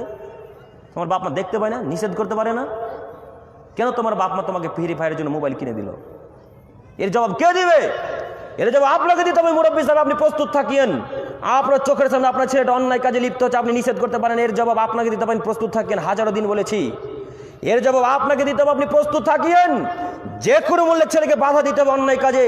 যদি না বাধা দেন আপনিও পাপী, আপনার ছেলেও পাপী। যদি না বাধা দেন আপনিও পাপী, আপনার ছেলেও পাপী। যদি না বাধা দেন আপনিও পাপী, আপনার ছেলেও পাপী। অতএব সারা পৃথিবীর মুসলিম নরনারীকে এই গেমকে ডিলিট করে দিতে হবে। আর তসবিহ তাহলিল জিকির আজকার করে সারা পৃথিবীতে যতদিন বাঁচবেন ততদিন তসবিহ তাহলিল করে পার করে দিতে হবে। সম্মানিত তিনি ভাই বোন, বলছিলাম যারা ফজর এবং ইশার সালাত আদায় করেন তারা মুনাফিক। যারা ফজর এবং ইশার সালাত আদায় করেন তারা মুনাফিক। যারা ফজর এবং ইশার সালাত আদায় করেন তারা মুনাফিক, খাঁটি মুনাফিক। যেমন তেমন মুনাফিক নয়, খাঁটি মুনাফিক। মুনাফিক কি করে চিনবেন? ফজরের সালাত আদায় করতে যাবেন, ফজরের সালাত আদায় করে দেখবেন কে কে আসছে। যারা আসে তারা মুমিন ব্যক্তি, আর যারা আসে না নাম নোট করবেন, এটা দেখবেন খাঁটি মুনাফিক, কোনো সন্দেহ নেই। বুখারী মুসলিমের হাদিস। সম্মানিত তিনি ভাই বোন, আপনি পরিবর্তন হন, ফজর সালাত আদায় করুন, ইশা সালাত আদায় করুন, সময় নিয়ে খুব মনোযোগ সহকারে, জান্নাত হবে ইনশাআল্লাহ। এরপরের হাদিস আবু হুরায়রা রাদিয়াল্লাহু তাআলা আনহু থেকে বর্ণিত, তিনি বলেন রাসূল সাল্লাল্লাহু আলাইহি ওয়াসাল্লাম বলেছেন, ইন্নাল আউওয়ালা মা ইউহাসাবু বিল আবদু বিসসালাতি ইয়াউমাল কিয়ামা, কিয়ামতের মাঠে মানুষের সর্বপ্রথম হিসাব হবে সালাতের। পৃথিবীর মানুষ তোমরা শুনে রেখো, কিয়ামতের মাঠে সর্বপ্রথম মানুষের হিসাব হবে সালাতের। ফাইন সালাত কদ আফলাহা ওয়া আনজাহা, যদি সালাতের হিসাব ঠিক হয় তাহলে সমস্ত হিসাব ঠিক হবে। যদি সালাতের হিসাব ঠিক হয় তাহলে সমস্ত হিসাব ঠিক হবে। ওয়াইন ফাসাদাত ফাকাদ খাবা খাসিরা, আর যদি সালাতের হিসাব ঠিক না হয় তাহলে সমস্ত হিসাব বাতিল বলে গণ্য করা হবে। অফি রায়াতিন ফাসাদা সাইরু আমালিহি, সমস্ত আমল নষ্ট হয়ে যাবে। বোঝেননি কথা মনে হয়? আবার শুনুন, পৃথিবীর মানুষ কিয়ামতের মাঠে সর্বপ্রথম হিসাব হবে সালাতের। সালাতের হিসাব যদি ঠিক হয় তাহলে সমস্ত হিসাব ঠিক হবে। সালাতের হিসাব যদি ঠিক না হয় সমস্ত ইবাদত বাতিল বলে গণ্য করা হবে। হজ বাতিল হয়ে যাবে, পিতামাতার সাথে সদ্ব্যবহার বাতিল হয়ে যাবে, পাড়া প্রতিবেশীর সাথে সদ্ব্যবহার বাতিল হয়ে যাবে, তাহাজ্জুদ বাতিল হয়ে যাবে, অন্যান্য ইবাদত বাতিল হয়ে যাবে, দান করেছেন দান বাতিল হয়ে যাবে, জাকাতের নেকি বাতিল হয়ে যাবে, যত পৃথিবীতে ইবাদত আছে সমস্ত ইবাদত বাতিল হয়ে যাবে, এ কথাই চূড়ান্ত। আর 1000 কোটি টাকা দান করে যদি আপনি এক নেকি পেয়ে যান, আল্লাহর কসম এক নেকি পাবেন না। ইসলাম তাহলে মিথ্যা ধর্ম, নাউজুবিল্লাহি মিন জালিক। ইসলাম মিথ্যা ধর্ম নয়, ইসলাম চূড়ান্ত সত্য ধর্ম, যা একজনের কথাতে চলে, তার নাম মুহাম্মদ সাল্লাল্লাহু আলাইহি সাল্লাম। তিনি বলেছেন সালাতের হিসাব যদি ঠিক হয় তাহলে সমস্ত হিসাব ঠিক হবে, আর সালাতের হিসাব যদি ঠিক নয় সমস্ত আমল বাতিল বলে গণ্য করা হবে। অতএব সালাত সারা পৃথিবীর মানুষকে যদি আদায় করতে হয় একেবারে মনোযোগ সহকারে, আল্লাহ তাআলাকে খুশি করার উদ্দেশ্যে একেবারে এক নিষ্ঠতার সাথে, ইখলাসের সাথে সালাত আদায় করতে হবে সারা পৃথিবীর মুসলিম নরনারীকে।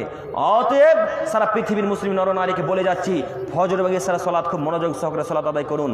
ফজর এবং ইশারের সালাত খুব মনোযোগ সহকারে আদায় করুন। ফজর এবং ইশারের সালাত খুব মনোযোগ সহকারে আদায় করুন, ইনশাআল্লাহ জান্নাত হবে। সম্মানিত দিনী ভাই বোন, এখানে আরেকটা হাদিস পেশ করি। আবু হুরায়রা রাদিয়াল্লাহু তাআলা আনহু থেকে বর্ণিত, তিনি বলেন রাসূল সাল্লাল্লাহু আলাইহি সাল্লাম বলেছেন, ইয়াতি আলান নাসি জামানুন লা ইউবালিল মারু মা খাজা মিনহু আমিনাল হালাল আম মিনাল হারাম। অচিরে এই মানুষের সম্মুখে এমন এক যুগ চলে আসবে, মানুষ পরোয়া করবে না সে কি উপায়ে মাল লাভ করলো। অচিরে এই মানুষের সম্মুখে এমন এক যুগ চলে আসবে, মানুষ পরোয়া করবে না সে কি উপায়ে মাল লাভ করলো। অচিরে এই মানুষের সম্মুখে এমন এক যুগ চলে আসবে, মানুষ পরোয়া করবে না সে কি উপায়ে মাল লাভ করলো। হালাল উপায় ইনকাম করলো নাকি হারাম উপায় ইনকাম করলো, হালাল উপায় ইনকাম করলো নাকি হারাম উপায় ইনকাম করলো, মানুষ এটা পরোয়া করবে না। এটাই সেই যুগ, এটাই সেই যুগ। রাসূল সাল্লাল্লাহু আলাইহি সাল্লাম 1450 বছর পূর্বে মদিনার মরুভূমিতে বসে বসে হাদিস বলে গেছে। আজকে হাদিস বাস্তবে মিলে যাচ্ছে, দেখবেন মিলছে কিনা, দেখবেন এটাই সেই যুগ কিনা, দেখবেন একটু দেখুন। রাসূল সাল্লাল্লাহু আলাইহি সাল্লাম বলেন, আমার উম্মতের মাঝে এমন এক যুগ চলে আসবে, মানুষ পরোয়া করবে না সে কি উপায়ে মাল লাভ করলো। মানুষ যদি পরোয়াই করতো তাহলে দোকানে বিড়ি সিগারেটের ব্যবসা চলতো না। মানুষ যদি পরোয়া করতো সুদের ব্যবসা চলতো না। মানুষ যদি পরোয়া করতো হালাল উপায় ইনকাম করছে না হারাম উপায়ে, তাহলে মানুষের দোকানে আর বিড়ি সিগারেট থাকতো না, গোল গুটকা তিরাঙ্গা এগুলো থাকতো না। মানুষ যদি পরোয়া করতো তাহলে সুদ খেত না। মানুষ যদি পরোয়া করতো তাহলে লোনে টাকা নিত না। মানুষ যদি পরোয়া করতো তাহলে লোনে গাড়ি নিত না। মানুষ যদি পরোয়া করতো তাহলে হারাম ব্যবসা করতো না। রাসূল সাল্লাল্লাহু আলাইহি সাল্লাম বলেছেন, অচিরে এই মানুষের সম্মুখে এমন এক যুগ চলে আসবে, মানুষ পরোয়া করবে না সে কি উপায় মাল লাভ করলো, হালাল উপায় না হারাম উপায়ে। আল্লাহর কসম করে বলছি, বিড়ি বাঁধা হারাম, জর্দা খাওয়া হারাম, বিড়ি বাঁধা হারাম, গুটকা খাওয়া হারাম, সিগারেট খাওয়া হারাম, গুল খাওয়া হারাম, টোটালি হারাম, সম্পূর্ণরূপে হারাম, একেবারে হারাম। দেখি কোন মায়ের বেটা আছে প্রমাণ করতে পারে হালাল। প্রমাণ দেখবেন, রাসূল সাল্লাল্লাহু আলাইহি সাল্লাম বলেন, মাসকারা কাসিরু ফাকালিলু হারামুন। যে জিনিসের অল্প খেলে বিবেকের ক্ষতি করে তার যে জিনিস বেশি খেলে বিবেকের ক্ষতি করে তার অল্প বস্তু হারাম। মাসকারা কাসিরহু ফাকালিলু হারামুন। যে জিনিস বেশি খেলে বিবেকের ক্ষতি করে তার অল্প বস্তু হারাম। বলুন তো ইমাম সাহেব, আপনি যে গুল পান করছেন, যে জর্দা পান করছেন, এই জর্দা যদি আপনাকে এখন 250 গ্রাম কিংবা 500 গ্রাম খাইয়ে দেওয়া হয়, আপনার অবস্থা কেমন হবে? যদি জর্দা আপনাকে 250 গ্রাম খাইয়ে দেওয়া হয়, আপনার অবস্থা কেমন হবে একটু বলুন। 250 গ্রাম জর্দা খাইয়ে দেওয়ার পর যদি আপনার অবস্থা ঠিক থাকে, ব্রেন ঠিক থাকে, তাহলে এটা হালাল। আর যদি অবস্থা ঠিক না থাকে তাহলেই হারাম। বুঝতে পারেননি? আপনাকে বলে যাচ্ছে আপনি পরিবর্তন হন। আপনি একজন ইমাম সাহেব হয়ে গুল পান করবেন মানে, আপনি একজন ইমাম সাহেব হয়ে পান দিয়ে জর্দা খাবেন মানে, কেন পান করবেন আপনি? এগুলো একেবারে হারাম, টোটালি হারাম, সম্পূর্ণরূপে হারাম, একেবারে হারাম। এর কোনো বিকল্প রাস্তা নেই। রাসূল সাল্লাল্লাহু আলাইহি সাল্লাম বলেছেন, লা ইয়াদখুলুল জান্নাতা মুদমিনু খামর। যারা নেশাদার দ্রব্য পান করে তারা জান্নাতে যাবে না। যারা নেশাদার দ্রব্য পান করে তারা জান্নাতে যাবে না। যারা নেশাদার দ্রব্য পান করে তারা জান্নাতে যাবে না। মুরব্বী সাহেব, সারা দিন ম্যান 5 ওয়াক্ত গুল করেন আর 5 ওয়াক্ত সালাত আদায় করে জান্নাত কেনার আশা করেন? ভুল হিসাব হিসাব পরিবর্তন করতে হবে। ভুল হিসাব পরিবর্তন করে রাসূল সাল্লাল্লাহু আলাইহি সাল্লাম নীতিতে ফেরত আসতে হবে। গুল খাবেন না, আজ থেকে তওবা করুন, কান ধরে তওবা করবেন। যদি কান ধরে তওবা না হয়, হাতে থুতু ফেলে চাটেন আর বলেন, আল্লাহ আজ থেকে আর কোনোদিন গুল পান করবো না।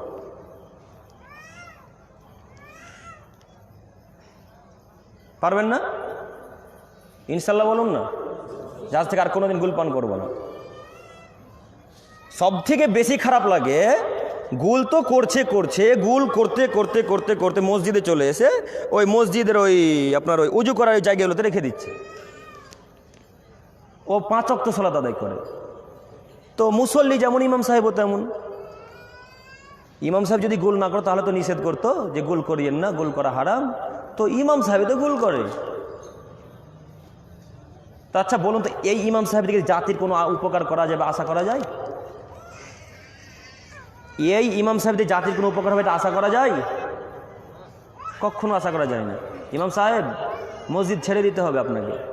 মসজিদ ছেড়ে দিয়ে মাঠে ঘাটে কাজ করতে হবে। মাঠে ঘাটে কাজ করে রাজমিস্ত্রি, ওই চাষাবাসে যারা লোক খাটে তারা যেমন বিড়ি সিগারেট ছাড়তে পারে না, গোল গোটকা ছাড়তে পারে না, আপনিও ছাড়তে পারেন না, তাদের মতো কাজ করেন। মসজিদ থাকার আপনার যোগ্যতা হয় না। কেন আছেন মসজিদে? ছেড়ে চলে যান।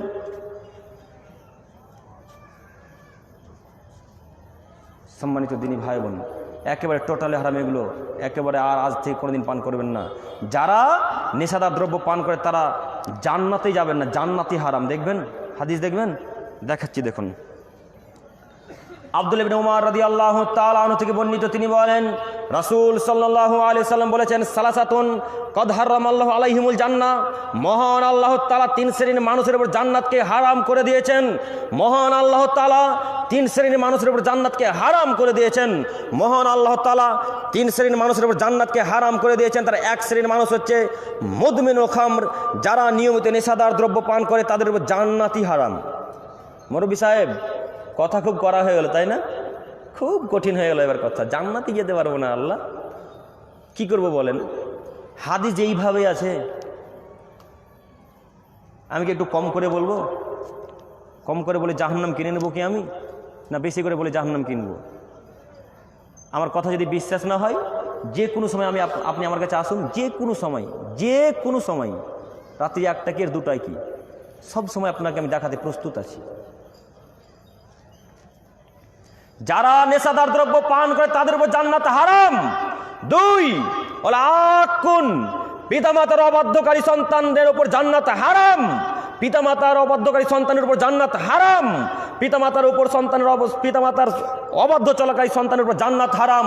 যুবক, তোমাকে বলে যাচ্ছি শোনো, পিতামাতার কথাকে অমান্য করে চলো না যুবক, পিতামাতার কথাকে অক্ষরে অক্ষরে পালন করিও। পিতামাতা যদি তোমাকে হাজারো দুঃখ কষ্ট দিয়ে কথাবার্তা বলে একটু সহ্য করে নিও, ওষুধ মনে করে পানির সাথে গিলে খেয়ে নিও। পিতামাতাকে অকথ্য ভাষায় গালি করো না, পিতামাতাকে অকথ্য ভাষায় গালি দিও না, জান্নাত হারাম হয়ে যাবে, আর জিন্দগিতে কোশ্চিনকালে জান্নাত হবে না। পিতামাতাকে দুঃখ কষ্ট দিয়ে তাহাজ্জুদ করে জান্নাত হবে না। 3, দায়ুস আল্লাযী ইউকিরু ফি আহলিহিল খাবাস, বাড়িতে যে বেহায়াপনার সুযোগ দেয় তার উপর জান্নাত হারাম। দায়ুসকে বুঝেন? দায়ুসকে বুঝেন? আব্দুল করিম সাহেব দায়ুসকে বলেন তো। দায়ুস আপনি? দায়ুস আপনি? আব্দুল করিম সাহেব কথা এইভাবে বলছেন কেন? দায়ুস আমি মানে? হ্যাঁ দায়ুস আপনি। দেখবেন এই যে মেয়েটা এখন আসলে, চল দেখুন, তাকান পিছনে, তাকান পিছনে। এই যে মেয়েটা রাস্তায় চলাচল করে, যে মেয়েগুলো মাথায় কাপড় নেই, বুকে ওড়না নাই, এই মেয়েটা আমার মেয়ে? ওটা কি আমার মেয়ে? কথা বলেন না গো, ওটা কি আমার মেয়ে? দায়ুস কে? রাসূল সাল্লাল্লাহু আলাইহি সাল্লাম বলেন, বাড়িতে যে বেহায়াপনার সুযোগ দেয় সেগুলো দায়ুস। দায়ুস কোনোদিন জান্নাতে যাবে না। দায়ুসের উপর জান্নাত হারাম। দায়ুসের উপর জান্নাত হারাম। দায়ুসের উপর জান্নাত হারাম। বাড়িতে যে বাড়িতে টিভি সিরিয়াল চলে সেই হলো দায়ুস। যে বাড়িতে কাপুরুষ ছেলেরা সালাত আদায় করে না সেই হলো দায়ুস। যার বাড়িতে স্ত্রী সালাত আদায় করে না সে হলো দায়ুস। যার বাড়িতে তার কন্যা সালাত আদায় করে না সে হলো দায়ুস। যার বাড়িতে গান বাজনা বাজে সে হলো দায়ুস। আপনি দায়ুস। আপনার স্ত্রী রাস্তাঘাটে বাজারে সবজি কিনে, ভ্যানওয়ালা যখন ভ্যান নিয়ে সবজি বিক্রি করতে আসে, আপনার স্ত্রী বুকের কাপড়কে ফেলে দিয়ে, মাথার কাপড়কে ফেলে দিয়ে সবজি কিনতে, যেটা আমার স্ত্রী নয়, এটা আমার মা নয়, হিসাব আপনাকে দিতে হবে, আপনি প্রস্তুত থাকিয়েন। হিসাব আপনাকে দিতে হবে, আপনি প্রস্তুত থাকিয়েন। দায়ুসের উপর জান্নাত হারাম। দায়ুসের উপর জান্নাত হারাম। বাড়িতে যে বেহায়াপনার সুযোগ দেয় সেই হলো দায়ুস। অতএব দায়ুসের খাতা থেকে নামটাকে কাটিয়ে ফেলুন আজকেই। বাড়িতে গিয়ে একবার 144 ধারা জারি করুন। 144 ধারা জারি করে বলুন, এই শোনো, আজ থেকে সবজিওয়ালার কাছে সবজি কিনতে তুমি যাবে না। বাড়িতে ছোট ছেলে আছে, আব্দুর রাহিম আছে, আব্দুর রাহিম সবজি কিনতে যাবে। আব্দুর রাহিম ছোট ছেলেটা আছে, ছোট ছেলে আব্দুর রাহিম সবজি কিনতে যাবে। আর বাড়িতে যদি ছোট ছেলেও না থাকে, কোনো ছেলেই না থাকে, পাশের বাড়ির থেকে একটা 10টা টাকা দিয়ে ছেলেটাকে ভাড়া করতে হবে। 10টা টাকা দিয়ে বলতে হবে, আব্বু দোকান থেকে সবজি কিনে না দাও তো, সবজি আমার প্রয়োজন আছে। আপনার স্ত্রী যাবে না। পর্দা সম্পর্কে একটু পরে আলোচনা করব, তার আগে জরুরি আরো কথা। আমরা আলোচনার মধ্যে ছিলাম সালাত সম্পর্কে। সম্মানিত দিনী ভাই বোন, বলছিলাম যারা সালাত আদায় করে তারা জাহান্নামে যাবে, কথাই চূড়ান্ত। এর পরের হাদিস বুরাইদা রাদিয়াল্লাহু তাআলা আনহু থেকে বর্ণিত, তিনি বলেন রাসূল সাল্লাল্লাহু আলাইহি সাল্লাম বলেছেন, আল আহাদুল্লাযী বাইনানা ওয়া বাইনাহুমুস সালাত ফামান তারাকা ফাকাদ কাফারা। মুসলমানের মাঝে আর কাফের মাঝে পার্থক্য হচ্ছে সালাতকে ছেড়ে দেওয়া। যুবক আমার দিকে তাকাও, মুসলমানের মাঝে আর কাফের মাঝে পার্থক্য হচ্ছে সালাতকে ছেড়ে দেওয়া। আর একটা হাদিস বলি, তারপরে ব্যাখ্যা। জাবের রাদিয়াল্লাহু তাআলা আনহু থেকে বর্ণিত, তিনি বলেন রাসূল সাল্লাল্লাহু আলাইহি সাল্লাম বলেছেন, রাসূল সাল্লাল্লাহু আলাইহি সাল্লামকে আমি বলতে শুনেছি, বাইনাল আবদি ও বাইনাশ শিরকি ওয়াল কুফরি তারকুস সালাহ। মুসলমানের মাঝে আর কাফের মাঝে পার্থক্য হচ্ছে সালাতকে ছেড়ে দেওয়া। মুসলমানের মাঝে আর কাফের মাঝে পার্থক্য হচ্ছে সালাতকে ছেড়ে দেওয়া। মুসলমানের মাঝে আর কাফের মাঝে পার্থক্য হচ্ছে সালাতকে ছেড়ে দেওয়া। যে সালাত আদায় করলো সে মুসলিম, যে সালাত আদায় করলো সে কাফের। যে সালাত আদায় করলো সে মুসলিম, যে সালাত আদায় করলো সে কাফের। যে সালাত আদায় করলো সে মুসলিম, যে সালাত আদায় করলো সে কাফের। ও ইমাম সাহেব আপনাকে বলছি, ও মসজিদের ইমাম সাহেব আপনাকে বলছি, সর্দার সাহেব আপনাকে বলছি, আপনি এই হাদিস চোখে পড়ে না? আপনার চোখে দেখা যায় না? সহিহ মুসলিমের হাদিস চোখে পড়ে না? রাসূল সাল্লাল্লাহু আলাইহি সাল্লাম বলেছেন, বাইনাল আবদি ওয়া বাইনাশ শিরকি ওয়াল কুফরি তারকুস সালাহ। মুসলমান আর কাফের মাঝে পার্থক্য যে সালাতকে ছেড়ে দেওয়া। যে সালাত আদায় করলো সে মুসলিম, যে সালাত আদায় করলো সে কাফের। অতএব আপনাকে বলে যাচ্ছি, যারা সালাত আদায় করেন তাদের জানাজায় উপস্থিত হচ্ছেন কেন? 5 ওয়াক্ত যারা সালাত আদায় করেন তাদের জানাজায় উপস্থিত হচ্ছেন কেন? জাতির সামনে জোরালো কণ্ঠে খুতবায় উঠে মেম্বারে উঠে বলতে পারেন না, যারা 5 ওয়াক্ত সালাত আদায় করেন তাদের জানাজায় উপস্থিত হব না। যারা 5 ওয়াক্ত সালাত আদায় করেন তাদের জানাজায় উপস্থিত হব না। যারা 5 ওয়াক্ত সালাত আদায় করেন তাদের জানাজায় উপস্থিত হব না। জাতির সামনে খুতবায় উঠে মেম্বারে উঠে শুক্রবার দিন বলতে পারেন না, 5 ওয়াক্ত যারা সালাত আদায় করেন তাদের জানাজায় উপস্থিত হব না। রাখতে হলে রাখুন, না রাখতে হলে না রাখুন। চাকরির 5 পয়সা দাম দিই না, এই চাকরির 5 পয়সা দাম দিই না। রাখতে হলে রাখুন, না রাখতে হলে না রাখুন। পৃথিবী সৃষ্টির 50,000 বছর পূর্বে মানুষের ভাগ্য লেখা হয়েছে। পৃথিবী সৃষ্টির 50,000 বছর পূর্বে মানুষের ভাগ্য লেখা হয়েছে। আবার যেদিন আমি আমার মায়ের পেটে 43 মানে 4 মাসে যেদিন ছিলাম, আবার আল্লাহ তাআলা একজন ফেরেশতার মাধ্যমে আমার ভাগ্যকে লিখেছেন। অতএব রুজি যদি দক্ষিণ মহাদেব নগরে হয়, দক্ষিণ মহাদেব নগরেই রুজি থাকবে। আর রুজি যদি এই নগরে না হয়, তাহলে কোনো পৃথিবীর মানুষ আমার রুজি এখানে করে দিতে পারবে না। পৃথিবী সৃষ্টির 50,000 বছর পূর্বে ভাগ্য লেখা হয়েছে। অতএব এই নীতি নিয়ে বক্তব্য দিতে হবে জোরালো কণ্ঠে। যেদিন আপনি বলবেন যারা 5 ওয়াক্ত সালাত আদায় করে না তাদের জানাজায় উপস্থিত হবে না, যারা 5 ওয়াক্ত সালাত আদায় করে না তাদের জানাজায় উপস্থিত হবে না। যেই দিন আপনি এই কথা বলবেন সেদিন জাতি পিঠের চামড়া তুলে দিবে। যেদিন আপনি বলবেন এই কথা হক কথা, যেদিন বলবেন জাতি পিঠের চামড়া তুলে দেবে। জাতি সহ্য করবে না, জাতি হক কথাকে শ্রবণ করে নিতে পারে না, জাতি হক কথাকে মেনে নিতে পারে না। তাই বলে কি হক কথা চুপে থাকবে? তাই বলে কি হক কথা বন্ধ থাকবে নাকি? কই, আমরা তো বন্ধ রাখি না। আমরা তো মসজিদ মাদ্রাসায় থাকি। মসজিদ মাদ্রাসায় জোরালো কণ্ঠে এইভাবে বক্তব্য যেদিন দিবেন সেই দিন জাতির উপকার হবে। মসজিদ মাদ্রাসায় যেদিন জাতির এইভাবে বক্তব্য দিবেন সেই দিন সেই দিন জাতির উপকার হবে। যখন আপনি বলবেন যারা 5 ওয়াক্ত সালাত আদায় করে তাদের জানাজায় উপস্থিত হবে না, সেদিন থেকে নিয়ে সেই ওয়াক্ত থেকে নিয়ে মানুষ জায়গা দিতে পারবে না। মসজিদে এত লোক হবে, জায়গা দিতে পারবেন না। যে কোনো সময় আপনি জঙ্গিপুরে যাবেন, যে কোনো সময় জঙ্গিপুরে মসজিদে গিয়ে দেখবেন একতলা দুতলা সবসময় ভর্তি, একতলা দুতলা সবসময় ভর্তি মানুষ। সালাত আদায় করতে যাবো না জানাজার, কি করবেন করুন, রাখতে হলে রাখুন, না রাখতে হলে না রাখুন। 5 পয়সা দাম দিনে চাকরির। আপনাকে ভয় করে বক্তব্য রাখিনি, কোনোদিন রাখবো না। মা দিন রাত মাকে বলি, আম্মাকে দিন রাত বলে আছে, আম্মু দিন রাত দোয়া করবেন, দিন রাত দোয়া করবেন আমার জন্য। জাতির সামনে যেন জোরালো করে জাতির সামনে এইভাবে যেন বক্তব্য দিতে পারি, কোনো মানুষ যেন আমাকে ভয় দেখিয়ে ধমকি দেখিয়ে যেন চুপ করিয়ে না দিতে পারে। আজকে এসেছি তখন বলেছি, স্টেজে চাপার আগে স্টেজে যখন আসলাম তখন কথা বলতে বলতে আসছিলাম আম্মার সাথে, আম্মা দোয়া করেন আমি স্টেজে যাচ্ছি। জোরালো কণ্ঠে জাতির সামনে বক্তব্য দিন, সেই দিন জাতির উপকার হবে, তার আগে জাতির উপকার হবে না। সম্মানিত দিনী ভাই বোন, পরিবর্তন হন, আমি আপনার পরিবর্তন চাই। যুবক, তোমাকে বলছি তুমিও পরিবর্তন হও। তুমি 5 ওয়াক্ত সালাত আদায় করো, নইলে তোমার জানাজায় যাও, ঠিক হবে না। তোমার তোমার কবর মুসলে যারা সালাত আদায় করে তাদের গোরস্থানে দেওয়া ঠিক হবে না। সালাফি সাহেব ঠিক বলছি তো? কথা বুঝেননি? যারা সালাত আদায় করে না তাদের কবর ওই মুসলে যারা সালাত আদায় করে ওই সমস্ত গোরস্থানে হবে না, যেখানে সেখানে ঢেলে দিয়ে দিতে হবে কুকুর শিকলের মতো। যুবক, তারপরে সালাত আদায় করবে না? তুমি সালাত আদায় করবে না? করবেন না সালাত আদায় ইনশাল্লাহ? বলেন। সম্মানিত দিনী ভাই বোন, কি দিয়ে আপনাকে বোঝাবো বলুন? সালাত একটা এমনই একটা আশ্চর্য ইবাদত যে কোনো মানুষের সুবিধাই বোঝে না।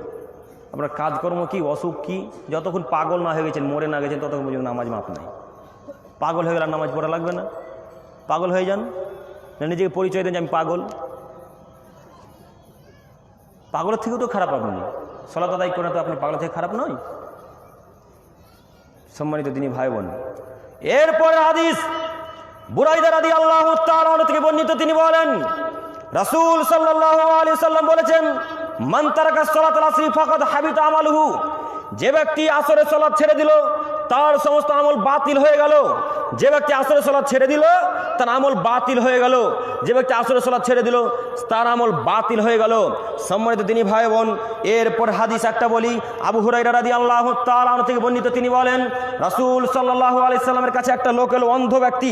আতান নবী সাল্লাল্লাহু আলাইহি সাল্লাম, রাসূলুল্লাহ সাল্লাল্লাহু আলাইহি সাল্লামের কাছে একজন অন্ধ ব্যক্তি এসে জিজ্ঞাসা করছেন, ইয়া রাসূলুল্লাহ, হে আল্লাহর রাসূল, ইন্নাহু লাইসা লিকায়দুন ইয়াকুদুনি ইলাল মসজিদ। আল্লাহর নবী গো, আমি অন্ধ ব্যক্তি, আমাকে মসজিদে নিয়ে যাওয়ার মতো কোনো লোকই নাই। আল্লাহর রাসূল, আমি অন্ধ ব্যক্তি, 2 চোখে দেখতে পাই না, তো মসজিদে যে যাব এমন কোনো লোক নাই যে আমাকে নিয়ে যাবে। তো এই জন্য আমি আপনাকে বলতে চাচ্ছি, আমি রক্ষেসালাহু ফি বাইতিহি, আমি আপনার কাছে বাড়িতে সালাত আদায় করার আদেশ চাইছি। ফারাখাসালাহু, আল্লাহ রাসূল সাল্লাল্লাহু আলাইহি ওয়াসাল্লাম তাকে অনুমতি দিলেন। ফালাম্মা ওয়াল্লাহ, লোকটা যখন চলে যাচ্ছিল, দাআহু, আল্লাহ রাসূল তাকে ডাকলেন, ডেকে বলছেন, শোনো, হাল তাসমাউ নিদাবিস সালাত, তুমি কি আজানের শব্দ শুনতে পাও? তুমি কি আজানের শব্দ শুনতে পাও? তুমি কি আজানের শব্দ শুনতে পাও? তখন অন্ধ ব্যক্তি বলছেন, নাম, জি হ্যাঁ আল্লাহ রাসূল, আমি আজানের শব্দ শুনতে পাই। তখন আল্লাহ রাসূল সাল্লাল্লাহু আলাইহি ওয়াসাল্লাম বলেন, ফাআজিব, তাহলে তোমার মসজিদে আসা ফরজ। মসজিদে আসা কি ফরজ। মুরব্বী সাহেব, চোখে দেখতে পান না? চোখে দেখতে পান না? অন্ধ, পা কি ভেঙে গেছে না হেঁটে এলে হার্টের অসুবিধা হবে? মসজিদ আসেন না কেন? জিজ্ঞাসা যখন করা হয় আপনাকে তখন বলেন যে বাড়িতে সালাত আদায় করি। কেন বাড়িতে সালাত আদায় করেন? এদিকে সালাত আদায় করেন না, মিথ্যা করে বলেন আপনি সালাত আদায় করি। যে কোনো মূল্যে, যে কোনো মূল্যে, যে কোনো মূল্যে সালাত আদায় করতে হবে, যে কোনো মূল্যে সালাত আদায় করতে হবে। মসজিদে এসে যে কোনো মূল্যে আজানের শব্দ শুনতে পেলেই মসজিদে এসে সালাত আদায় করতে হবে, যে কোনো মূল্যে মসজিদে এসেই সালাত আদায় করতে হবে। সম্মানিত দিনী ভাই বোন, আপনাদেরকে বলছি আপনি সালাত আদায় করুন, মসজিদে গিয়ে সঠিক সময় 5 ওয়াক্ত সালাত আদায় করুন। রাসূল সাল্লাল্লাহু আলাইহি সাল্লাম বলছেন, যেখানে 3 জন ব্যক্তি থাকা সত্ত্বেও জামাতবদ্ধভাবে সালাত আদায় করে না, তাদের উপর শয়তান জয় থাকে। প্রমাণ হচ্ছে হাদিস আবু বুরাইদা রাদিয়াল্লাহু তাআলা আনহু থেকে বর্ণিত। তিনি বলেন, রাসূল সাল্লাল্লাহু আলাইহি সাল্লাম বলেছেন, যেখানে 3 মাঠে হোক ঘাটে হোক, মাঠে হোক গ্রামে হোক গঞ্জে হোক ঘাটে হোক, যেখানে হোক না কেন, 3 জন ব্যক্তি থাকা সত্ত্বেও জামাতবদ্ধভাবে সালাত আদায় করে না, তাদের উপর শয়তান জয় থাকে। 3 জন ব্যক্তি থাকা সত্ত্বেও যারা জামাতবদ্ধভাবে সালাত আদায় করে না, তাদের উপর শয়তান জয় থাকে। 3 জন ব্যক্তি থাকা সত্ত্বেও যারা জামাতবদ্ধভাবে সালাত আদায় করে না, তাদের উপর শয়তান জয় থাকে। রাসূল সাল্লাল্লাহু আলাইহি সাল্লাম বললেন, তোমাদের উপর জামাতবদ্ধভাবে সালাত আদায় করা ফরজ, তোমাদের জন্য জামাতবদ্ধ সালাত আদায় করা জরুরি, তোমাদের জন্য জামাতবদ্ধভাবে সালাত আদায় করা জরুরি। নিশ্চয় একাকী থাকলে বাঘে খাই, নিশ্চয় একাকী থাকলে বাঘে খাই। তেমনি জামাতবদ্ধভাবে সালাত আদায় করলে কল্যাণ পাওয়া যায় না, যেমন বাঘের হাত থেকে রক্ষা পাওয়া যায় না, তেমন একাই থাকলে বাঘের হাত থেকে রক্ষা পাওয়া যায় না, যেমন জামাতবদ্ধভাবে সালাত আদায় না করলে তেমনই কল্যাণ পাওয়া যায় না তেমন।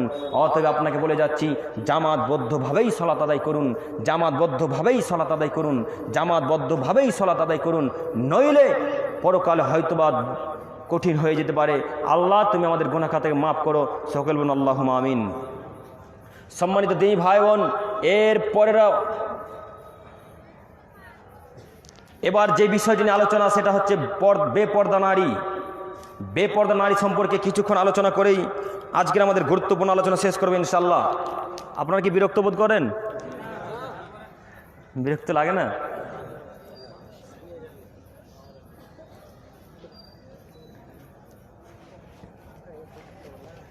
সম্মানিত দিনী ভাই বোন, সম্মানিত মা বোন, এবার আপনার জন্য কথা, এবার শুধুমাত্র আপনার জন্য কথা আর আপনার কাপুরুষ স্বামীর জন্য কথা, আপনার জন্য আর আপনার কাপুরুষ অযোগ্য নির্লজ্জ বেহায়া স্বামীর জন্য। দেখি আপনার স্বামী স্ত্রীকে খারাপ লাগে কিনা। রাসূল সাল্লাল্লাহু আলাইহি সাল্লাম যে সমস্ত পাপের কারণে সরাসরি জাহান্নামের কথা ঘোষণা করেছেন, সে সমস্ত পাপের মধ্যে একটি অন্যতম পাপ হচ্ছে বেপর্দা নারী।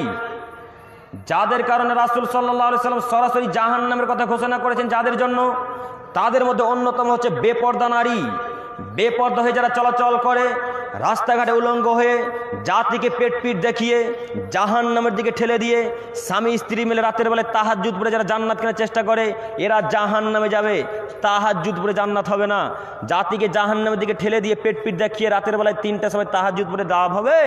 কোনো লাভ হবে না। শুনুন, নারীরাই হচ্ছে ঈমান ধ্বংসের কারণ, নারীরাই হচ্ছে ঈমান ধ্বংসের কারণ, এই নারী হচ্ছে ঈমান ধ্বংসের কারণ। যুবক তোমাকে বলছি, যুবক তোমাকে বলছি, যুবক তোমাকে বলছি, শোনো যুবক, তুমি আজকে যার সাথে ভালো করে কথা বলছো, শোনো যুবক, এই তোমাকে একদিন ধোঁকা দিবেই দিবে, আজ হোক আর কাল হোক। তুমি আজকে যার সাথে খুব মজা করে কথা বলছো, তোমাকে একদিন ধোঁকা দিবেই দিবে। তুমি আমার কথা মিলিয়ে নিও বাস্তবে। সম্মানিত দিনী ভাই বোন, বলছিলাম আয়াত শুরু, মহান আল্লাহ তাআলা বলেন, ওয়ামিন আয়াতিহি আন খালাকালাকুম মিন আনফুসিকুম আজওয়াজা, আর তার নিদর্শনাবলীর মধ্যে রয়েছে অনেক কিছু। সেই সমস্ত নিদর্শনাবলীর মধ্যে তার কিছু একটা হচ্ছে, কয়েকটি হচ্ছে, ওয়ামিন আয়াতিহি আন খালাকালাকুম মিন আনফুসিকুম আজওয়াজা, আমি আল্লাহ তাআলা তোমাদের মধ্যে হতে তোমাদের স্ত্রীদেরকে সৃষ্টি করেছি। শোনো যুবক, তোমাকে বলছি তোমার কথা। মহান আল্লাহ তাআলা বলেন, আমি তোমাদের মধ্যে হতে তোমাদের স্ত্রীকে সৃষ্টি করেছি লিতাসকুনু ইলাইহা, যেন তোমরা তার কাছে গিয়ে শান্তি তৃপ্তি মজা পাও তার জন্য। ওয়াজআলা বাইনাকুম মাওয়াদ্দাতাও ওয়া রাহমা, এবং তোমাদের দুইজনের মাঝে পারস্পরিক ময়া মহব্বত ভালোবাসা সৃষ্টি করে দিয়েছি। তোমাদের দুইজনের মাঝে পারস্পরিক দয়া ময়া মহব্বত ভালোবাসা সৃষ্টি করে দিয়েছি। ইন্না ফি যালিকা লাআয়াতিল লিকাওমিন ইয়াতাফাক্কারুন, নিশ্চয় চিন্তাশীল সম্প্রদায়ের জন্য এতে বহু নিদর্শন রয়েছে। নিশ্চয় এতে চিন্তাশীল সম্প্রদায়ের জন্য বহু নিদর্শন রয়েছে। নিশ্চয় যারা চিন্তাশীল মানুষ, যারা শিক্ষিত মানুষ, তারাই পরিবর্তন হবে, তারাই পরিবর্তন হবে, যারা অশিক্ষিত মানুষ তারা পরিবর্তন হবে না। জরুরি এবারে এখানে একটি কথা, মহান আল্লাহ তাআলা বললেন লিতাসকুনু ইলাইহা, আমি তোমার স্ত্রীকে তোমার মধ্যতে সৃষ্টি করেছি শুধুমাত্র তোমার জন্য। তুমি তার কাছে শান্তি নিবে, তুমি তার কাছে মজা নিবে, তুমি তার কাছে তৃপ্তি নিবে। এবার আপনাকে বলছি, রাস্তাঘাটে চলছে এখন পর্যন্ত ওটা আমার স্ত্রী নয়, ওটা আপনার স্ত্রী। সবজিওয়ালা যখন রাস্তাঘাটে সবজি বিক্রি করতে আসে তখন আপনার স্ত্রী রাস্তাঘাটে সবজি কিনে, বুকের কাপড়কে ফেলে দিয়ে সবজি কিনে, মাথার কাপড়কে ফেলে দিয়ে সবজি কিনে, ছি ছি ছি ছি ছি, ঠু, খারাপ লাগে না আপনার?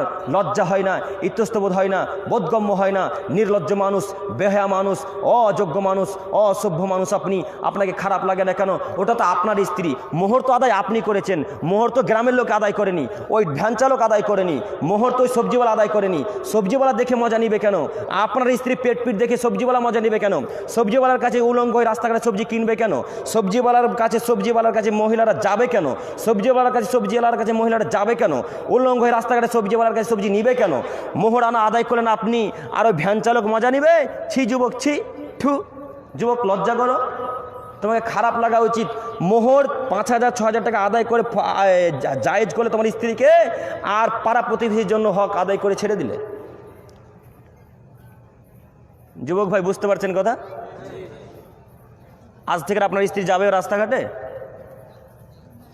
কথা বলে না?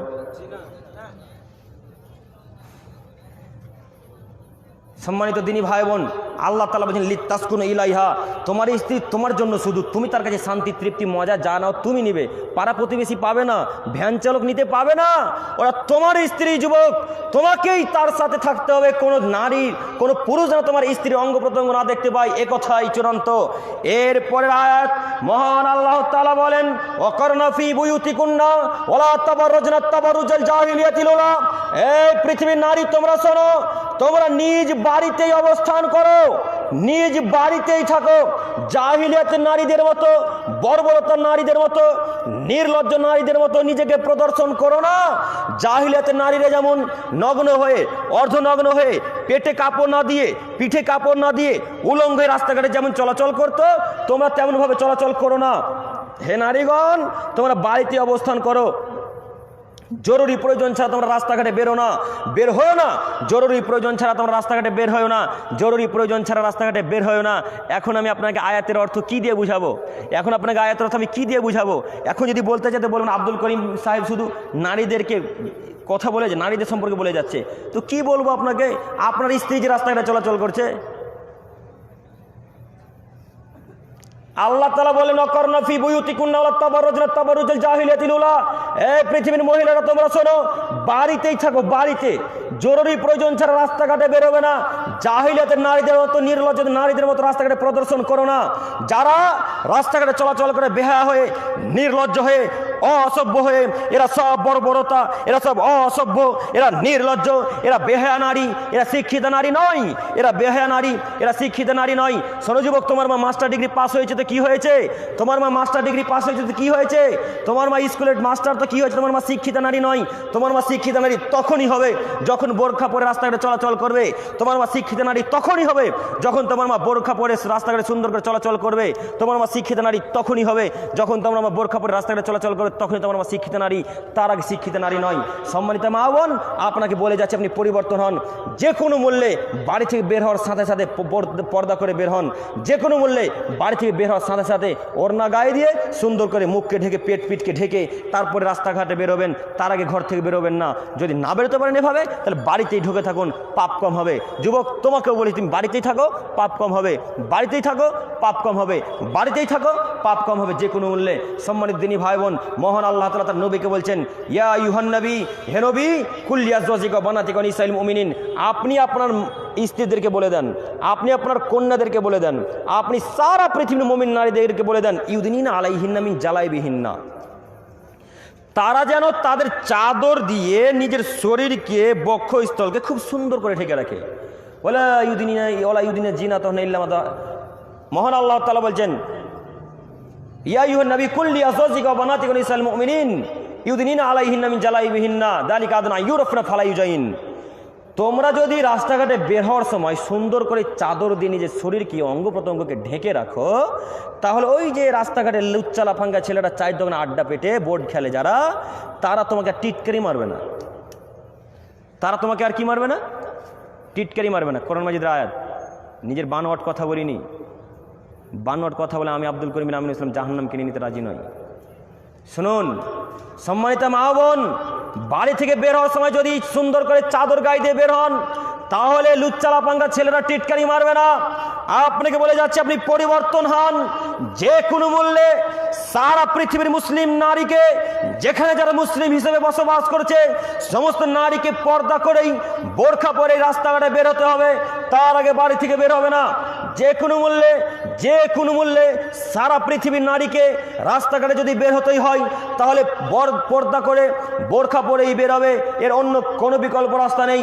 এমনি কাপড় গায়ে দিয়ে পেট পিট দেখিয়ে বেরোতে পাবে না। যদি এইভাবে চলাচল করে তাহলে জাহান্নামে যাবে। যদি এভাবে চলাচল করে তাহলে জাহান্নামে যাবে। সম্মানিত দিনী ভাই বোন, একটা আয়াত পেশ করি দিয়ে আলোচনা শেষ করে দেবো ইনশাআল্লাহুল আজিজ। মহান আল্লাহ তাআলা বলেন, আল্লাহ তাআলা বলছেন, শোনো শোনো শোনো পৃথিবীর মানুষ, পৃথিবীর যুবক, পৃথিবীর যুবতী, পৃথিবীর যুবক, পৃথিবীর যুবতী, তোমাদেরকে বলছি শোনো, যদি কোনো যুবকের কাছ থেকে কিছু নিতে হয়, মোবাইল নেওয়া যদি প্রয়োজন হয় কোনো নারীর কাছ থেকে, শোনো, তাহলে পর্দার আড়াল থেকে নিবে। ডাক্তারবাবুর কাছে যদি যাওয়া প্রয়োজন হয়, তাহলে পর্দার আড়াল থেকে ওষুধ নিবে। কোনো উকিল আদালতে যদি যেতে হয়, পর্দার আড়াল থেকে কাজ করবে। কিভাবে পর্দা? বোরখার পর্দা হতে পারে, বোরখার পর্দা হতে পারে, দেওয়ালের পর্দা হতে পারে, গাছের পর্দা হতে পারে, যে কোনো পর্দা হোক না কেন আড়াল থেকে নিতে হবে। প্রমাণ মহান আল্লাহ তাআলা বলছেন, ওয়াইদা সালতুমুহুন্না মাতান ফাসালুহুন্না মিন ওরাই হিজাব। পৃথিবীর মানুষ, তোমরা যখন কারো কাছ থেকে নিবে, তখন পর্দার আড়াল থেকে নিবে, পর্দার আড়াল থেকে নিবে। যালিকা তাহরুলি কুলুবিকুম কুলুবিহিন্না, তোমরা যদি পর্দার আড়াল থেকে নাও, তাহলে তোমাদের অন্তর এবং তাদের অন্তর পবিত্রতার কারণ হবে। তোমার অন্তর পবিত্র থাকবে, তার অন্তর পবিত্র থাকবে পর্দার আড়াল থেকে নিয়ে। তোমার অন্তর পবিত্র থাকবে, তার অন্তর পবিত্র হবে। শুনুন, এবার মহিলাদেরকে বলছি, আল্লাহ তাআলা বলছেন পর্দা করেই অন্তরকে পবিত্র রাখতে হবে, পর্দা করে অন্তরকে পবিত্র রাখতে হবে।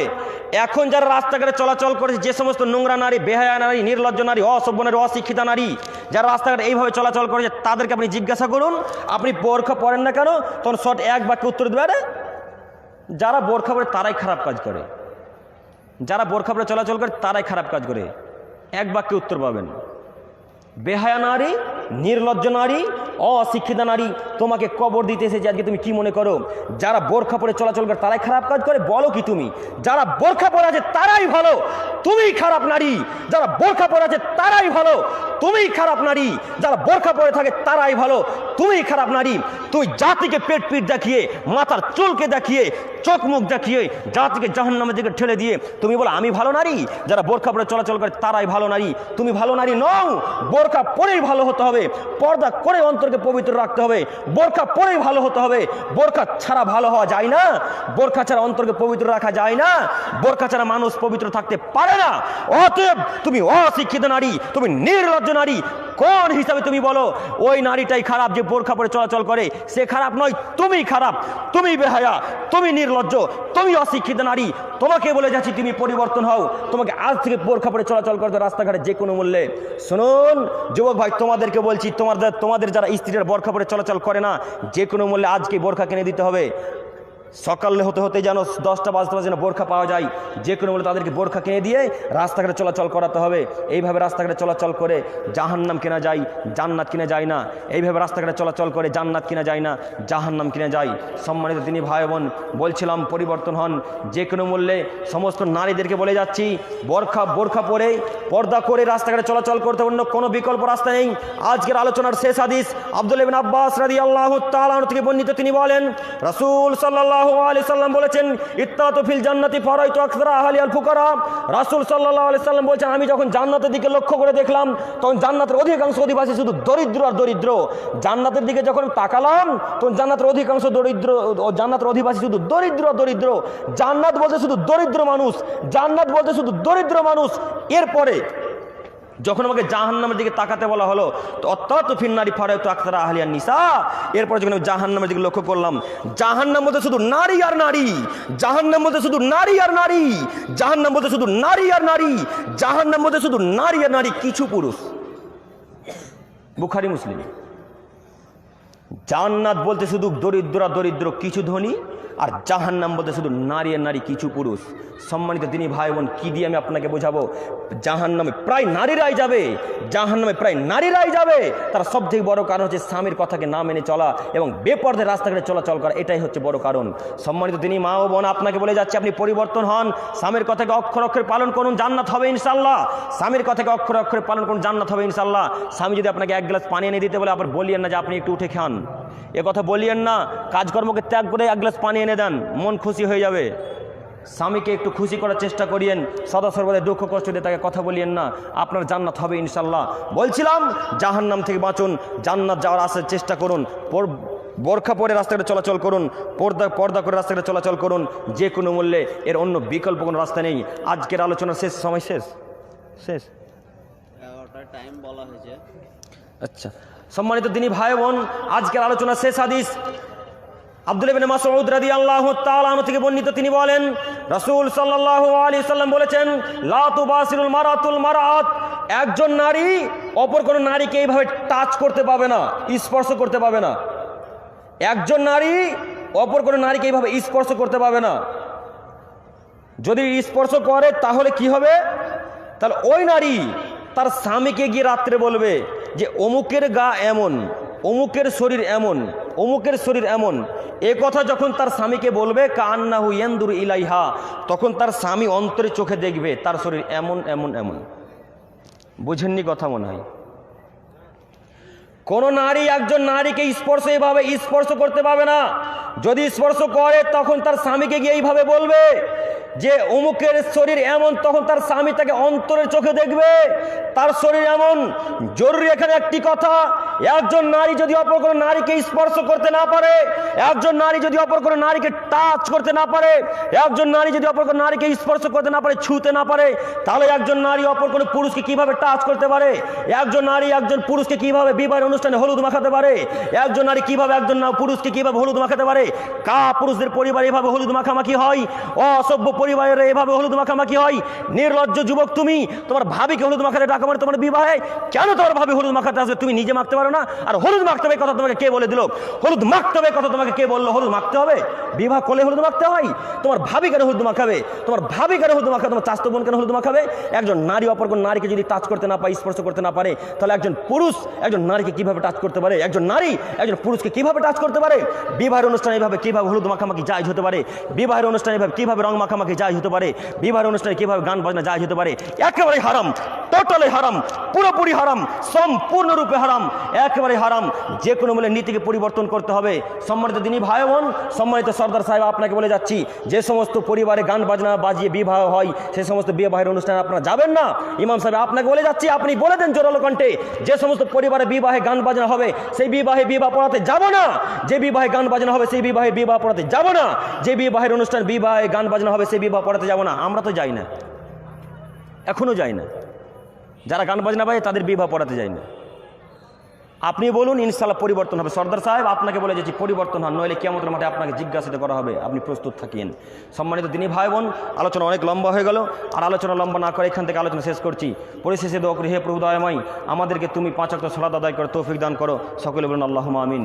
পরিশেষে দোয়া করি, হে প্রভু দয়াময়, আমাদের যারা এখন পর্যন্ত 5 ওয়াক্ত সালাত আদায় করতে পারে না সঠিক সময়ে, তাদের সকলকে তুমি সঠিক সময়ে সহি আকীদায় তুমি 5 ওয়াক্ত সালাত আদায় করে তৌফিক দান করো, সকলে বলুন আল্লাহুম্মা আমিন। পরিশেষে দোয়া করি, হে প্রভু দয়াময়, আমরা যারা এখন পর্যন্ত আমাদের পিতামাতার সাথে অসৎ ব্যবহার করেছি, গো মাবুদ, তুমি দয়া করে তাদেরকে তার পিতামাতার সাথে সৎ ব্যবহার করার তৌফিক দান করো, সকলে বলুন আল্লাহুম্মা আমিন। পরিশেষে দোয়া করি, হে প্রভু দয়াময়, আমাদের মা বোনদেরকে তুমি পর্দা করে চলার তৌফিক দান করো, সকলে বলুন আল্লাহুম্মা আমিন। এখান থেকে আলোচনা শেষ করলাম। আসসালামু আলাইকুম ওয়া রাহমাতুল্লাহি ওয়া বারাকাতুহু।